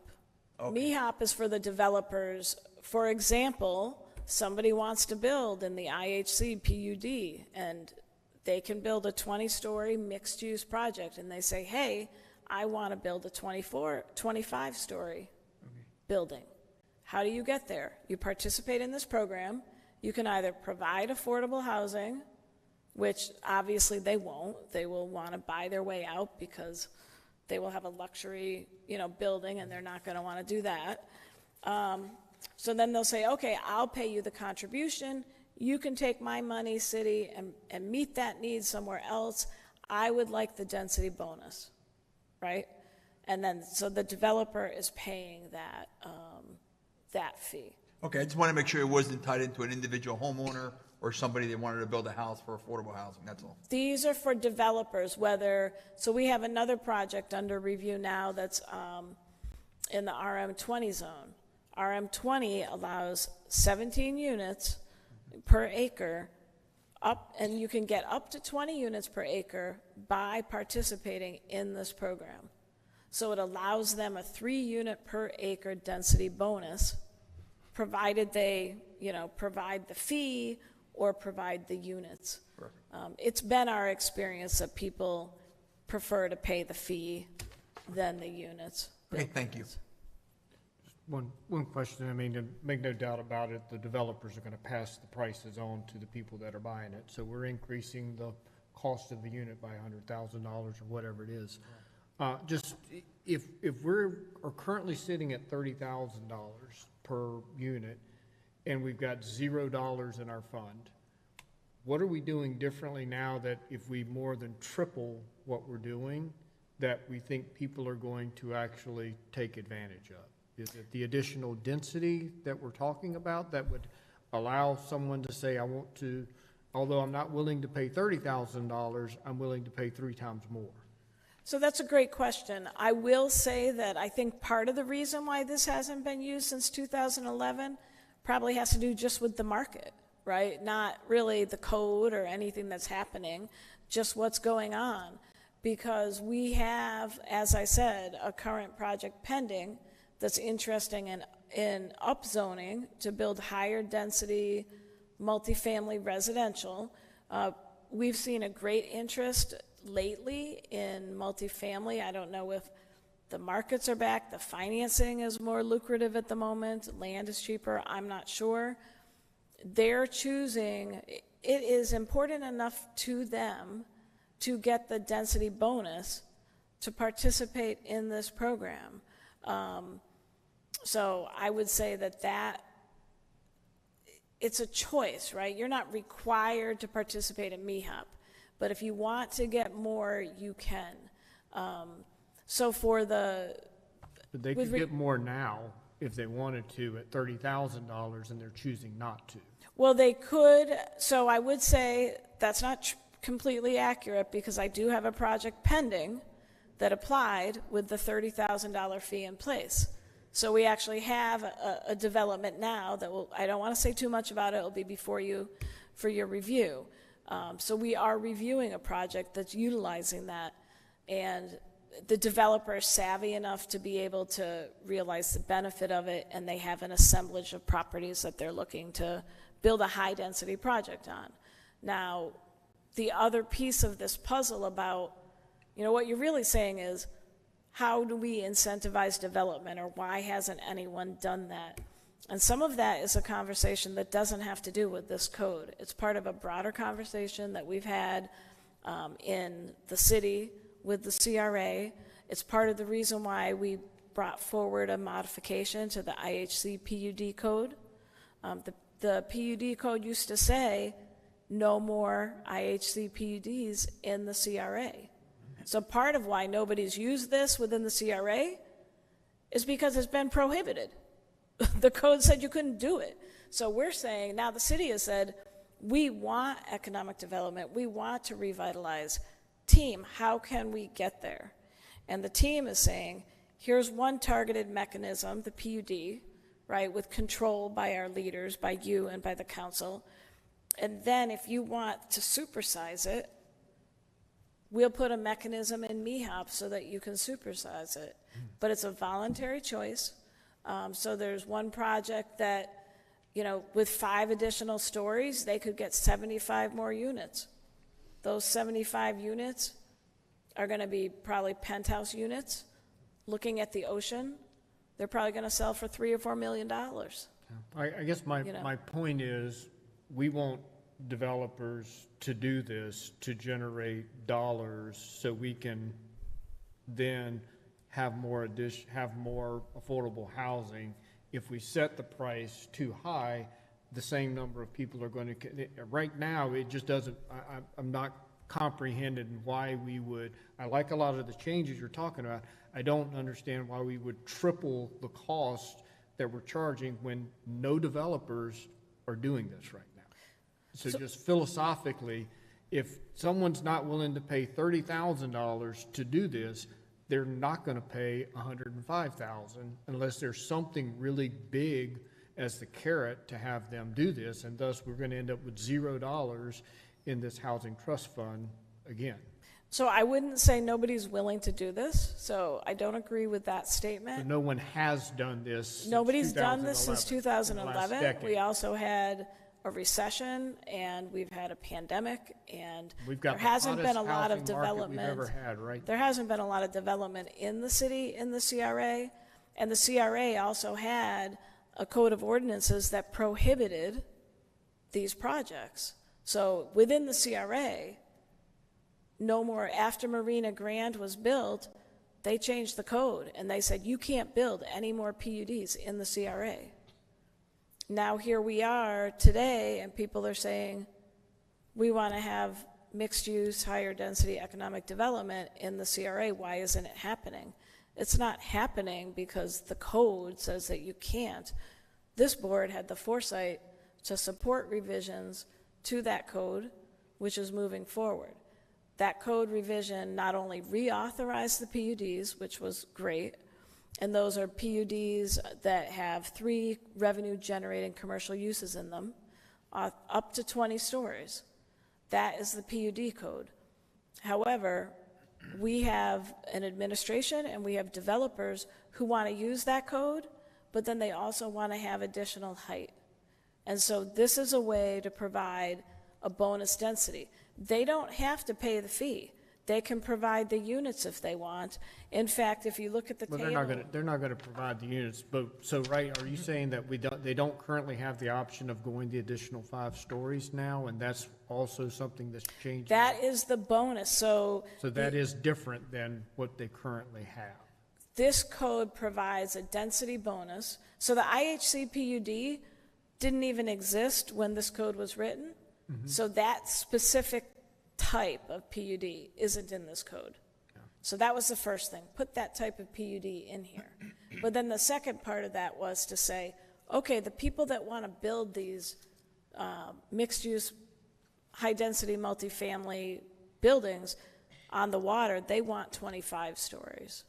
And right now, they can't do that. Okay. So that's an additional density bonus that was added in here. Gotcha. For them. It's voluntary. They don't have to do it. If they want to do it, it's a mechanism so that they can do it. But it also says, if you want to build these 5 additional stories, then please provide affordable housing. And for those IHC PUDs, the multiplier is for every bonus unit that you build counts as 0.5 of an affordable unit. Right, so it's not 1 for 1, but it's saying, if you want to do this, could you please either provide affordable housing or pay a contribution? If they stay at 20 stories and choose not to participate in this, no contribution to MEHOP, to the Housing Trust Fund, no affordable units, they won't even engage with this.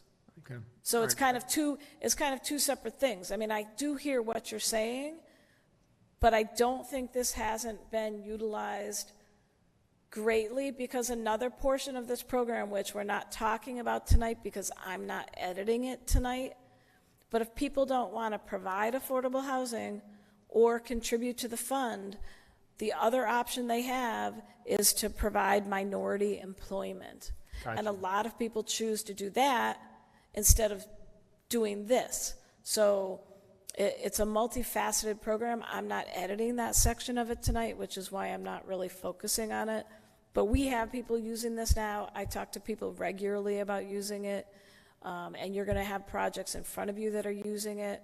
So that's what I would say to you. So the extra 5 stories is the extra bonus that they don't currently have, which you feel will have developers willing to pay $100,000 more per unit. So if there's 5 units per floor and they got 5 floors, that's $2.5 million more that they would be willing to pay to come. And that's great if they're willing to do it.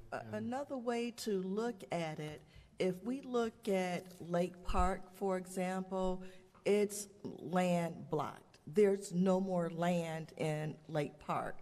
So the only thing a developer can do is go up.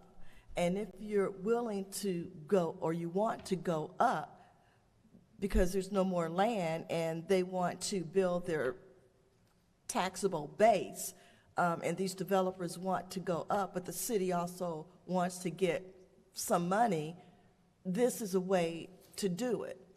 The same thing is happening in West Palm Beach in the urban part. It's land blocked. So the only thing you can do is go up. And there probably will obviously be an assess that because it can just go up. But it's to the advantage of the municipality. That's just the way I'm looking at it. But if we're ready to vote, you got all your questions, we're ready to move? Okay. Then I am asking for a motion that we recommend to increase our minimum in lieu of contribution requirements of $105,000 to correspond with the current Palm Beach County requirements with the additional language of revisiting these numbers Annually. annually. That's too long, but annually. And so, may I have a motion on that, please? So moved. Second. May we have a roll call vote, please? James Gallen, Yes. William Wiley, Yes. Frank Fernandez, Yes. Moiti Nubi, Yes. Russell Barnes, Yes. Evelyn Harris Clark. Yes. Unanimous vote.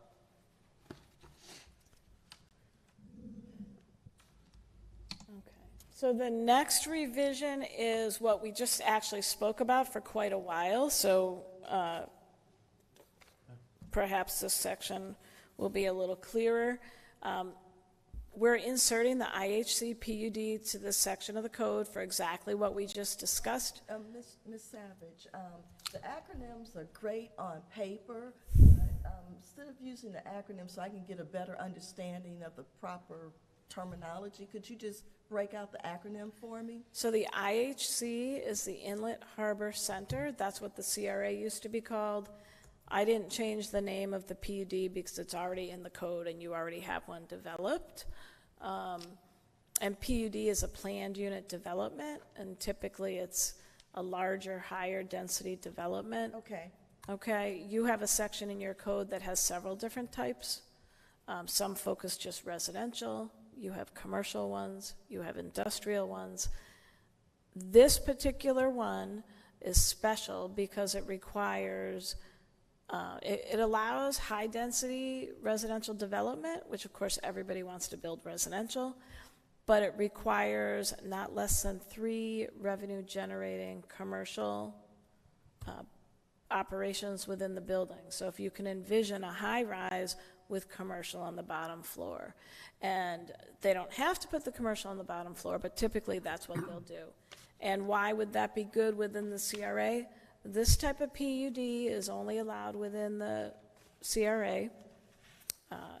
We're reauthorizing it, you did, with the code that you advanced December 16th. And it kind of serves a bunch of masters. We want to have a more walkable downtown, you know, shops on the bottom floor, restaurants, perhaps. And everybody wants residential. People want to live near the water. So that's what this code authorizes, the IHC PUD. But again, the code that you advanced on December 20th authorizes up to 20 stories.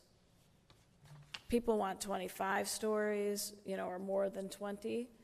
And that's a double-edged sword. It's great for development, but then you have to also balance, like, who lives next door to it, or, you know, what are the unintended consequences of that development? So this code, the MEHAP code, was recently revised, and the revisions are before you, to enable applicants to apply for a height bonus of an additional 5 stories in height or 60 feet by participating in MEHAP. So we added the IHC PUD language in Table 2, Table 3, and Table 4 to provide a mechanism for a density bonus for mixed-use projects developed as an IHC PUD. The main goal of this, again, was to provide an opportunity for developers to have 5 extra stories if they chose to. And it's a PUD, so it's discretionary for the city council and for the planning board. They have to come to you and demonstrate to you why the project works. But we heard that the administration and the developers wanted to be able to get to 5 additional stories. They want a total of 25. Staff said that we would provide a mechanism within the code for them to do that. And that's what you have in front of you. And that's why we're here talking about it. Okay, so basically, we went with 20 stories, so now we have developers coming to the city, telling us what they want to do and what their requirements are, and basically for us to change what we just did on 20 stories to accommodate them now with the option of going 5 more floors. Well, I will say, just to clarify, I mean, we talk with lots of developers. It's not new that developers want to go to 25 stories along your waterfront. It's beautiful, right? So who doesn't want to be on the water? And I will tell you, too, that I was aware of that when we brought forward the PUD code change to you. The PUD code change that came to you reauthorized something that had been previously disallowed in the CRA. And so we wanted to be conservative. We brought that to 20 stories instead of 25 because that was in line with other zoning districts. This MEHAP code is a choice. It's a choice that the developer would make if they want to choose to ask for it. And it's another choice that the city will make, whether or not they choose to accept it. So it's not like, just automatic. It's been asked for, that's why there's a choice being, asking us to decide on this option of a choice, because it's already been presented, is what I'm hearing from someone. Well, it hasn't been presented to this board. I will tell you, I'm saying to P&Z staff as a project. There's so I have no applications in front of me. But yes, there is an interest of 25 stories in height along your waterfront. It's beautiful. Developers will always find the most underutilized land and choose to come in and try to leverage that into a benefit for themselves. The good thing about the MEHAP program is that when a developer comes in, this provides a benefit to them, increased density, but it provides a benefit to the city too, a contribution to the Housing Trust Fund.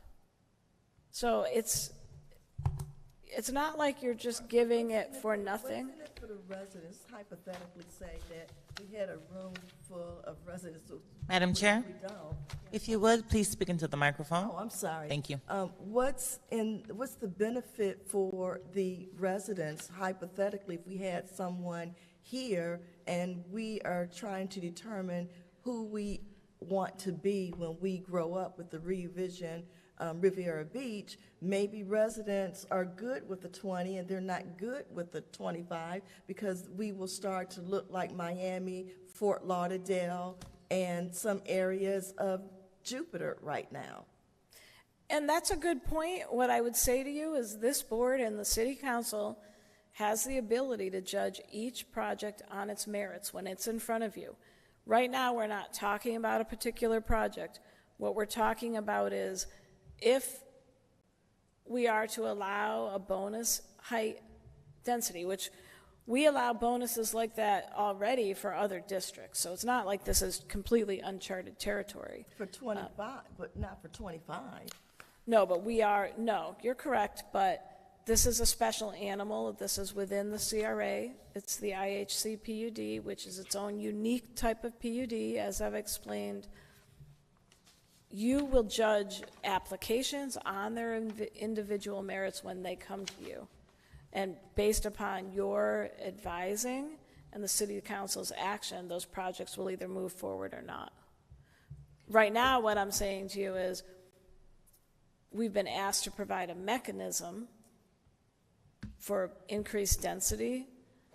Staff reviewed the existing code, and we're proposing something that we think is reasonable for both the city and the developer. What's the highest right now in our city? Do we have anyone that's already close to 20 to give me a visual parameter of adding 5 more on top of it? I think the Marina Grand is 25. Yeah, the Marina Grand is 25. It's already 25? Then how did that happen without this being in place? If I may, Madam Chair? Sure. The zoning districts, as they are set up currently, the highest allowed is 20 in just about all zoning districts. However, when the IHC PUD was initially put in our code many decades ago, it allowed up to 25 stories. And Marina Grand was built to 25 stories, if I'm not mistaken. It is higher than 20. And then, as Ms. Savage stated, that those PUDs were suspended in the code. And that's what you made movement on at the last meeting to initiate the IHC PUDs. But it was initially written to allow up to 25 floors. But staff, in monitoring our current development environment in the city, noted that all of our other zoning districts, the max height is 20. So we're going to cut down the IHC PUD down to 20 floors. But being aware that there's demand for more than that, we said we didn't want to give it back to them by right. If someone wants to go up to 25, they need to participate in programs such as this to add additional benefits to the citizens of the community, such as for affordable housing. So we didn't want to bring it back by right to 25 floors, but up to 20, which is standard in our other high-density zoning districts. If you want additional, it would have to be through a mechanism such as this. In addition to Marina Grand, there is the Tiara condominiums, and I think those are closer to 30 floors or somewhere around there. But again, that was developed well before our current code. Right, but they didn't participate in any such plan. 42 for the Tiara, excuse me. But they didn't participate in any such plan that we just talked about a moment ago. They just went and did it and had a really good time, but this is at least giving something back to the city. Exactly. The Tiara was under a previous code that allowed those high building heights. Yeah. The Marina Grand was allowed under the former IHC PUD, which allowed by right 25 floors. But what staff is doing now is saying that if development is going to be that dense, it needs to be mutually beneficial for the citizens and other city important initiatives such as affordable housing. Sure. I mean, I like the idea. Where were you guys 10, 15 years ago? We're here now. We're here now. We definitely want to look out for the interests of the city as well. So, okay. Those were my questions. Mr. Gallo, did you have any? No, I don't have any questions. Mr. Board Member Wiley? Board Member Fernandez? No. Board Member Mugweti? No. And Just one. So in here, it mentions that the third bullet, additional 5, by participating in constructing affordable units or contributing to the Housing Trust Fund. There's 2 options. I think you mentioned earlier, but on page 7, there's section 26-6, which is minority employment component. Isn't there a third option? If they utilize the minority employment component, aren't they still eligible for the additional 5 and not have to pay anything? So staff has not added the minority employment as one of the options for this. For this density, for the 5 additional stories, staff has proposed that they either build the affordable units or pay into the Housing Trust Fund. And so no, the employment option is not a choice for the IHC PUD. But it's still in the code, so if I'm a developer, I'm going to read it and it says here that it is an option. So while it doesn't say it in your title, it does in section 26-6 say that it's an option. Well, if you look in table 4, where it talks about the bonus contributions for IHC PUD, it says not applicable for the minority employment. And that's not the only, there's other.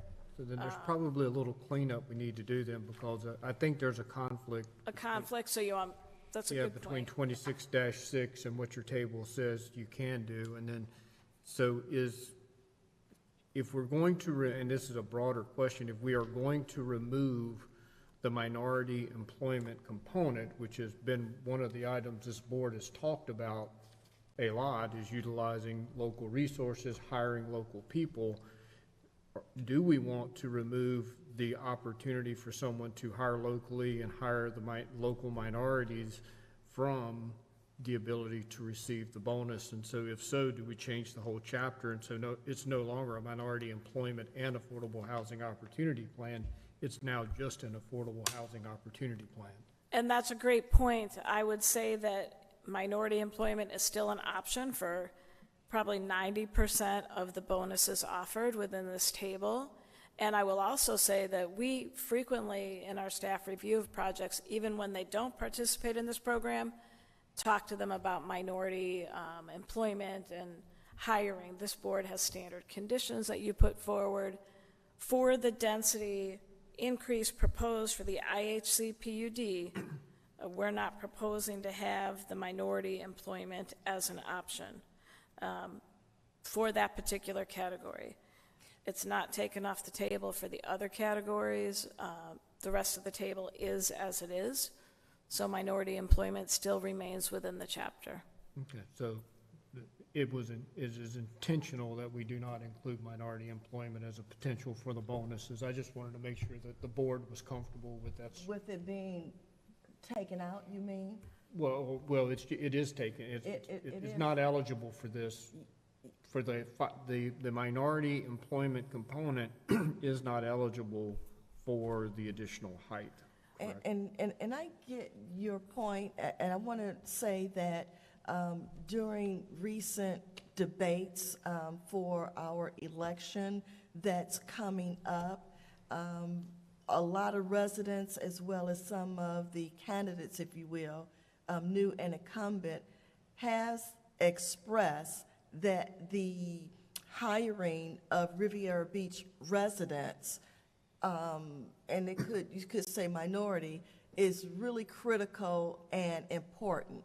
And one of the discussions, and I don't know if this is true or not, is that we as a city make this recommendation, but we don't have any teeth in it that the developer, if you will, no matter what project it is, actually will do what they say that they're going to do. We as a board try to put some stipulations in place, make a request, put stipulation in place, put measurements in place so we can see what the accountability is, but there was some debate about that developers can do what they want to do. In this particular instance, it may give some meat and some teeth of making sure that our residents are going to be employed. There's minority representation. And I hear what you're saying, that if that's what we stand for and we take this out, then it doesn't give us an opportunity when someone else comes before us to really talk about that when we've, in a sense, removed it maybe from here. Is that what you kind of getting at? Yes, ma'am, but it's less of a stick here and more of a carrot here. Is if you do this, you don't have to pay the extra dollars. You're responsible for adding, employing the minorities within our community, and for that you get the additional densities, or maybe there's a component of the additional densities. So it's more of a carrot than a stick for hiring locally. So we didn't, just to be clear for everybody, the minority employment thing is not removed Correct. from this section. We did talk about, actually internally at the staff level, the fact that 5 additional stories of density, perhaps for this category, we should require developers to do both minority employment Okay, I like and the where 5 you're densities. going there. You know, because Yeah.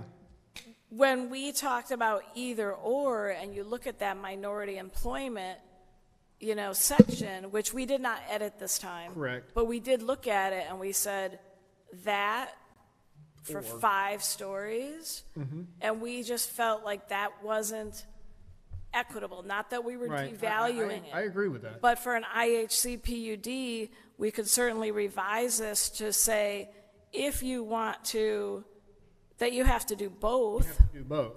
Yeah. Yes. I think You know. that works for us, because if we're being true to what we feel are the disconnects such as that, and doing better for our city and for our residents, we want to keep in line with that. And also to say that my hope is that as we as board members either remain on the board or we see other opportunities within the city of either a job or running for office, I want those individuals to be able to say, I worked on this board and I really put some procedures and policy in place that really benefited the city of Riviera Beach and our residents, and I stand on that fact and that work. So maybe instead of not applicable, I could say participation per section 26-6 is required. I think that covers it for me. Because we didn't feel like that was equitable for the 5 stories. I agree with that. You know? Okay, so do we have any other further comments on No, that ma'am. before we move forward? I'll be quiet now. We're good. So, Ms. Savage, versus me repeating it, can you just repeat it and we'll get a motion in a second? So staff under the IHC PUD table is going to clarify the language to state that participation per section 26-6 is required. And so that in order to secure the height bonus of 5 stories, the applicant must do the employment element as well as the housing element. Yes. Yes. Motion, please. So move. Second. May we have a roll call on the vote, please? James Gallen, Yes. William Wiley, Yes. Frank Fernandez, Yes. Moeti Nubi, Yes. Russell Barnes, Yes. Evelyn Harris Clark. Yes. Unanimous vote. Okay, last but not least, the final category is providing a mechanism for post-construction conversion of resort hotel suites to year-round housing units. Again, this has been brought forward with concerns from one project that is interested in converting hotel suites to to regular housing units. And when they came through the first time, they participated in MEHOP and got their approval that they have. And what they're finding is that the resort hotel suites combined with year-round housing units are just not compatible. 2 different lifestyles and approaches to things. And that, in addition to the problem that some current owners are having with refinancing or trying to qualify for a homestead provision when you live there year-round now, but technically your unit is qualified as a hotel, a resort hotel suite. It's becoming problematic for some of our citizens. And so we don't have a mechanism to allow that to happen. Typically you would say, how do you do that? You modify your development order. But to do that, they would be going higher than what we allow currently in our comprehensive plan as residential density. And then as staff, we tend to think about things like parking ratios and the development standards. What does that mean? Because when projects come in, they're developed with a certain pro forma. And so although we had issues raised to us by one project, we do have 7 parcels in town with the zoning designation.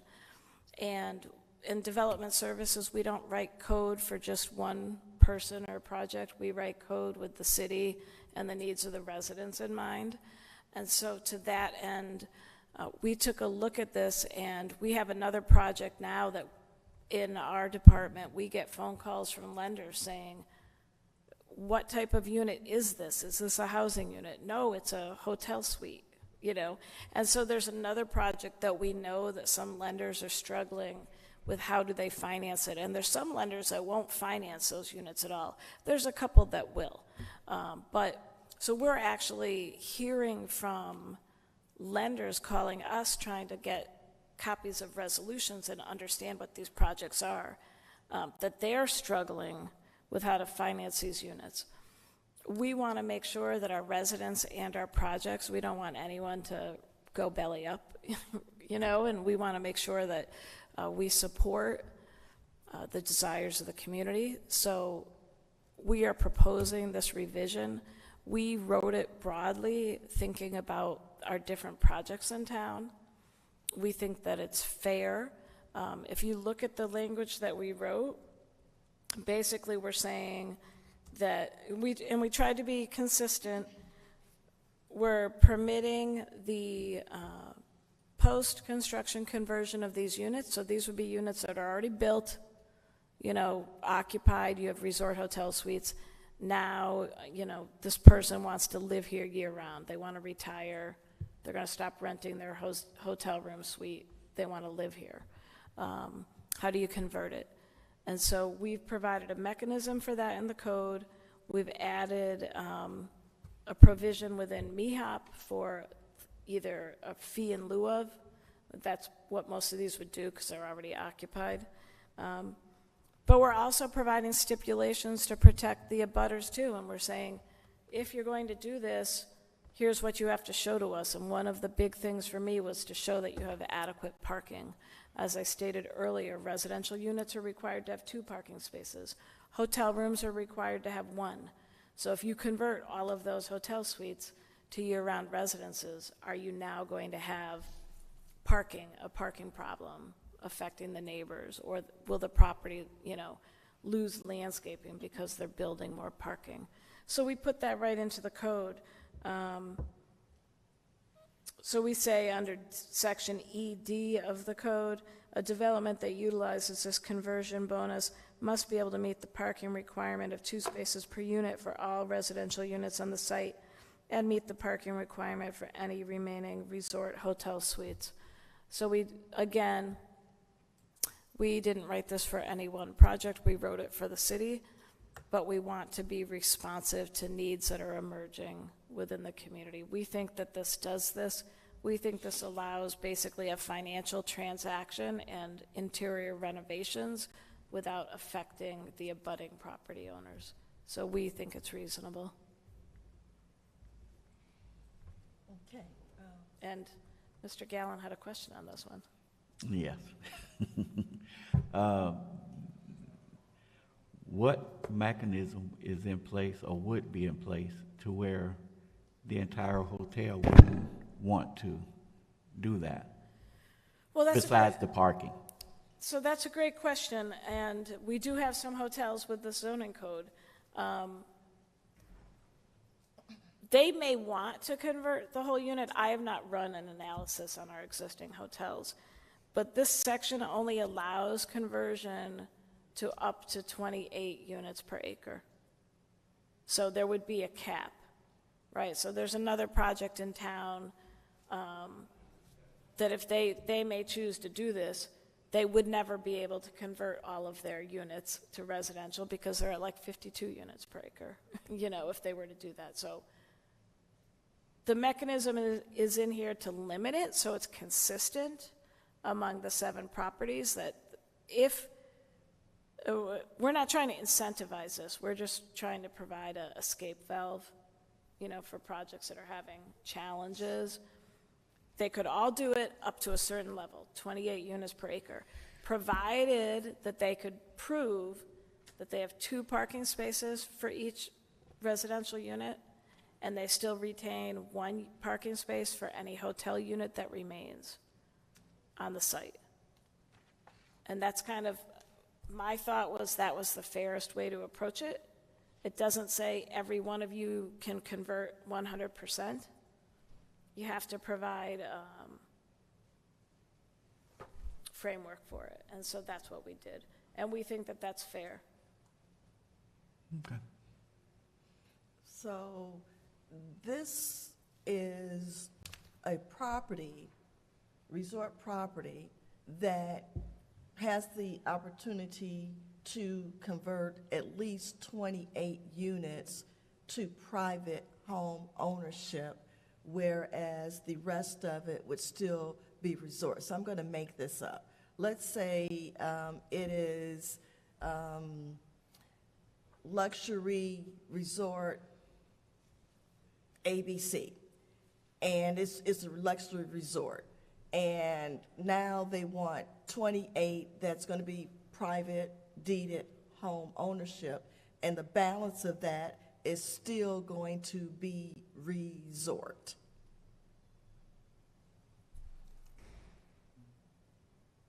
We have And projects is like there that an now. instance, so it's capped at 28, so there's not an instance right now if that luxury resort ABC wanted to convert all of their 250 units to home ownership.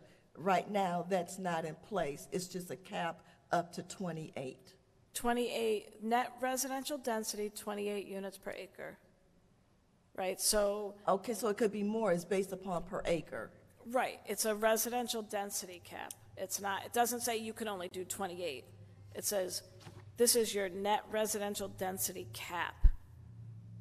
So, for example, we have projects in town now that are resort and year-round. They have both, right? So, one of them might be able to convert all of their units as long as they're under that 28 units per acre, because what we're saying is we have a comprehensive plan with residential densities. You know, affordable housing is a pressing need, and we have inclusionary housing code, but we can't just, you know, willy-nilly convert everything. And I will say this also, if somebody wanted, if one of these projects wanted to come in and do this, it's a modification of a development order. So they would come before this board and then the city council. This isn't a staff level kind of mechanism. They would come to you with the site plan and prove to you that they had the parking on site. They would prove to you that they're satisfying this. They would pay their BHUB contribution, and then they would go to city council. So it would be something that would come in front of you. This is not a staff level, I'll sign the paper kind of thing. This is a decision to be made by you and the city council. But we did put a limit. We have to cap it. We have to be consistent and fair. And we have to think about, you know, the intent of the zoning. Well, this is very interesting. I'm just going to make this up. Let's say that this luxury resort converted some units and it's home ownership. I'm on floor 2, and there's a vacation unit right up under me on 1. I'm an owner, and all of a sudden I got a plumbing problem and my bathroom leaks, and now it's leaking to the people here on 1, which is right up under me, but they're vacationers in the resort. I'm a homeowner, and the water is leaking, and it's just going to be interesting how this industry is going to manage these unusual sort of situations that will happen. It's pretty easy, condo to condo. The insurances take care of it, but this is a whole different dynamic. I mean, you got homeowner here, has a fire, has a water problem, it impacts the vacation unit down here, and it's just really just different and interesting, and here we are trying to make accommodations for their conversion, but I don't see them, if I'm wrong, getting through all these other type of issues. It seems like they got to figure that stuff out.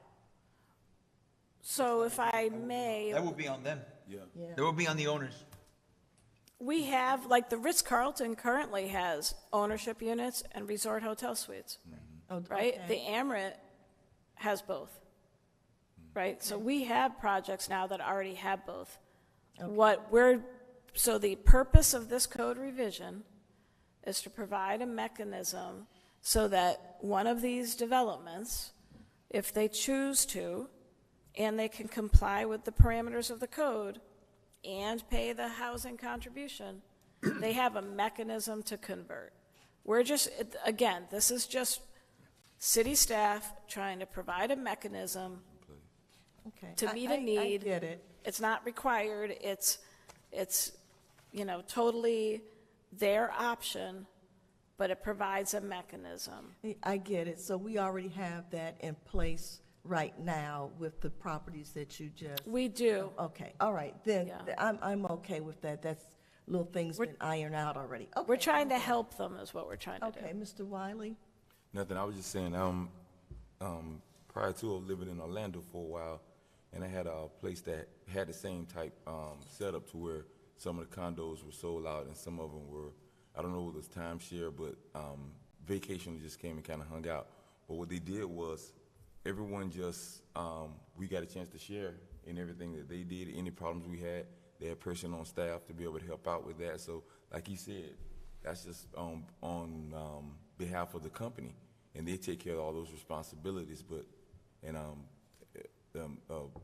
to the organization to be able to do that. So yeah, so I think that's a good idea of what we're doing. So, but 28 will be the Per acre. per acre, and we don't have anything larger than that, do we? Here in Riviera? So I didn't run an analysis on every single one of the properties. I tried to look at what was reasonable, Right. given our comprehensive plan, our zoning regulations, and the need for affordable housing. There is one project that currently has resort and year-round residential housing that could not convert all of their resort units to year-round residential housing. They could go up to 28 units per acre, but they could not convert them all. I'm not trying to revise the code to allow everybody to do everything, because it's this board and it's the zoning that decides if you want a massively dense residential project. I'm trying to address a need reasonably within the parameters of the code, consistent and fair for everybody, instead of trying to do everything for everybody. We can't. That's not how the ordinance works as it's written. We're getting ready to put out an RFP and revise the comprehensive plan for the city. During that process, this board can have those conversations, right? Right now, this is just an ordinance change. Mary, do you have a Hey, question? Mr. Fernandez? No questions. Mr. Moetti? Oh, no. Mr. Barnes? One question, and it's in in lieu of, cash in lieu. There is no in lieu. There's no option. If someone wants to convert the hotel to a condo, it's going to cost them $100,000, $105,000, correct? They're going to pay, and the reason why for these conversions, for example, we have an existing one, now that's occupied. The reason why this mechanism is in here is because those occupants want to convert their units so they can get favorable financing. Oh, yeah, They're not constructing affordable housing. This is a post-construction. correct. And it's unlikely. I did go online and look and Googled the sale price of a couple of those units, 3.6 million, 2.6 million. Those residents are interested in converting the classification of their unit from a resort hotel to a housing unit, so they can A, get favorable financing, and B, homestead it. I agree. So I'm they're just not saying, but it's interested. no matter what, it's 100,000. So how many of them are at the Ritz that want to do this? I don't have an application currently, so I can't tell you how many are left. Okay, but there's a few, or what, you don't have any. It could be one, it could be 20. I think it's more than 20, perhaps less than 50. All right, so I mean, that's. And so here's the thing. That's three, I mean, just orders of magnitude, that's $3 to $5 million that will be coming into this trust fund immediately just on there. So this is a pretty big item, and I fully support it. I just wanted to clarify, this is pretty big money coming very quickly. So I think it goes back originally to our intent of making sure that there's someone to oversee what could be a pretty substantial amount of money coming in. Well, that's a good point. I will say, nobody has applied to do this yet. Okay. Although one particular development did raise some concerns. Staff drafted this with the city in mind and all the projects in mind. So I will tell you that that particular proponent doesn't necessarily support this completely the way staff wrote it, because we wrote it, Right. we wrote it the way we wrote it. So I will say they're not terribly supportive of this at the moment, but, and they don't have to do it. Well, they don't seem to be here to voice their objection, so. Well, right. Well, they don't have to participate. Nobody has to participate. But if there's a development in our city that's having problems with financing and solvency, this is a mechanism, I guess. So at this point, we feel it's reasonable. Okay, if there are no further questions, then I'm going to ask for a motion of insertion of a mechanism for a post-construction conversion of resort hotel suites to year-round housing unit as presented.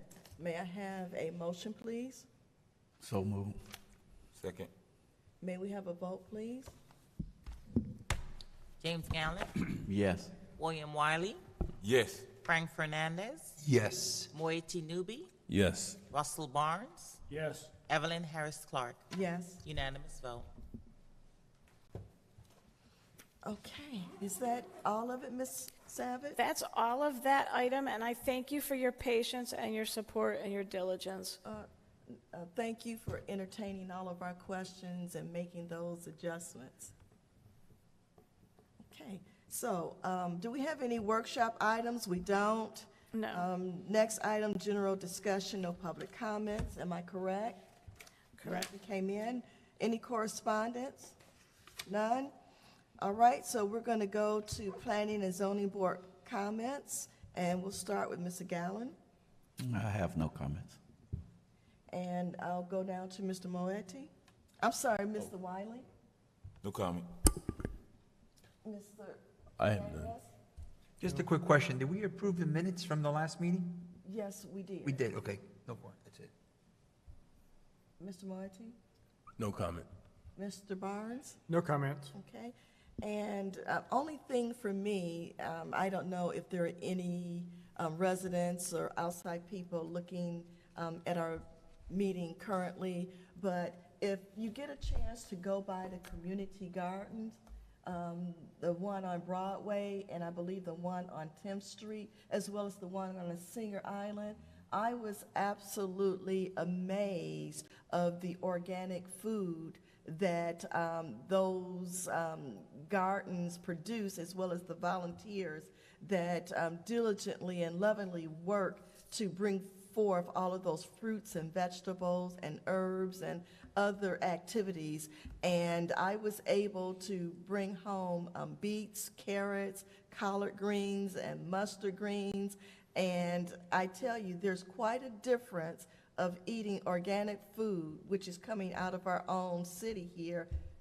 And this is not giving any shade to Publix or the other supermarkets, but there was quite a difference in the quality of food that you buy versus coming out of the garden. So I'm just encouraging all of our residents to go by and support and to get you some vegetables and give yourself a treat. I mean, I haven't roasted beets in over 40 years, it seems like, and they came out actually good. Olive oil, salt, pepper, and a little feta cheese. I'm going to do that again. So without anything else, I'd like to thank the staff for... I have one comment, if I may. Sure. I just want to tell the board, March 17th at 6 p.m. here at the Event Center, the CRA is having a workshop. We're going to post it for the planning board. The Treasure Coast Regional Planning Commission is working with the CRA to do some code revisions. They're looking at the downtown zoning code. So the CRA and the TCRPC, as well as the city, are going to have a workshop with the CRA.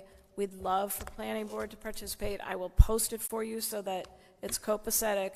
And what we're going to talk about is remind everybody what the current downtown code says and the design parameters say. And then we're going to talk about some possible zoning revisions that may be continuing the work of incentivizing development in a thoughtful way. So it will be good for you, I think, if you want to participate, and some of what comes out of that will likely come to you as further code revisions. So you could get in on the discussion at the front end instead of just when I'm standing here. So again, March 17th, 6 p.m. here, and when I get something in writing, we'll send you a reminder as well. Sure, please, if you send us a reminder for our calendars, that would be good. And again, I just want to thank staff again for a job well done. And if we have no further business, may I have a motion to end our meeting today? So moved. Second. Meeting's adjourned. Thank you.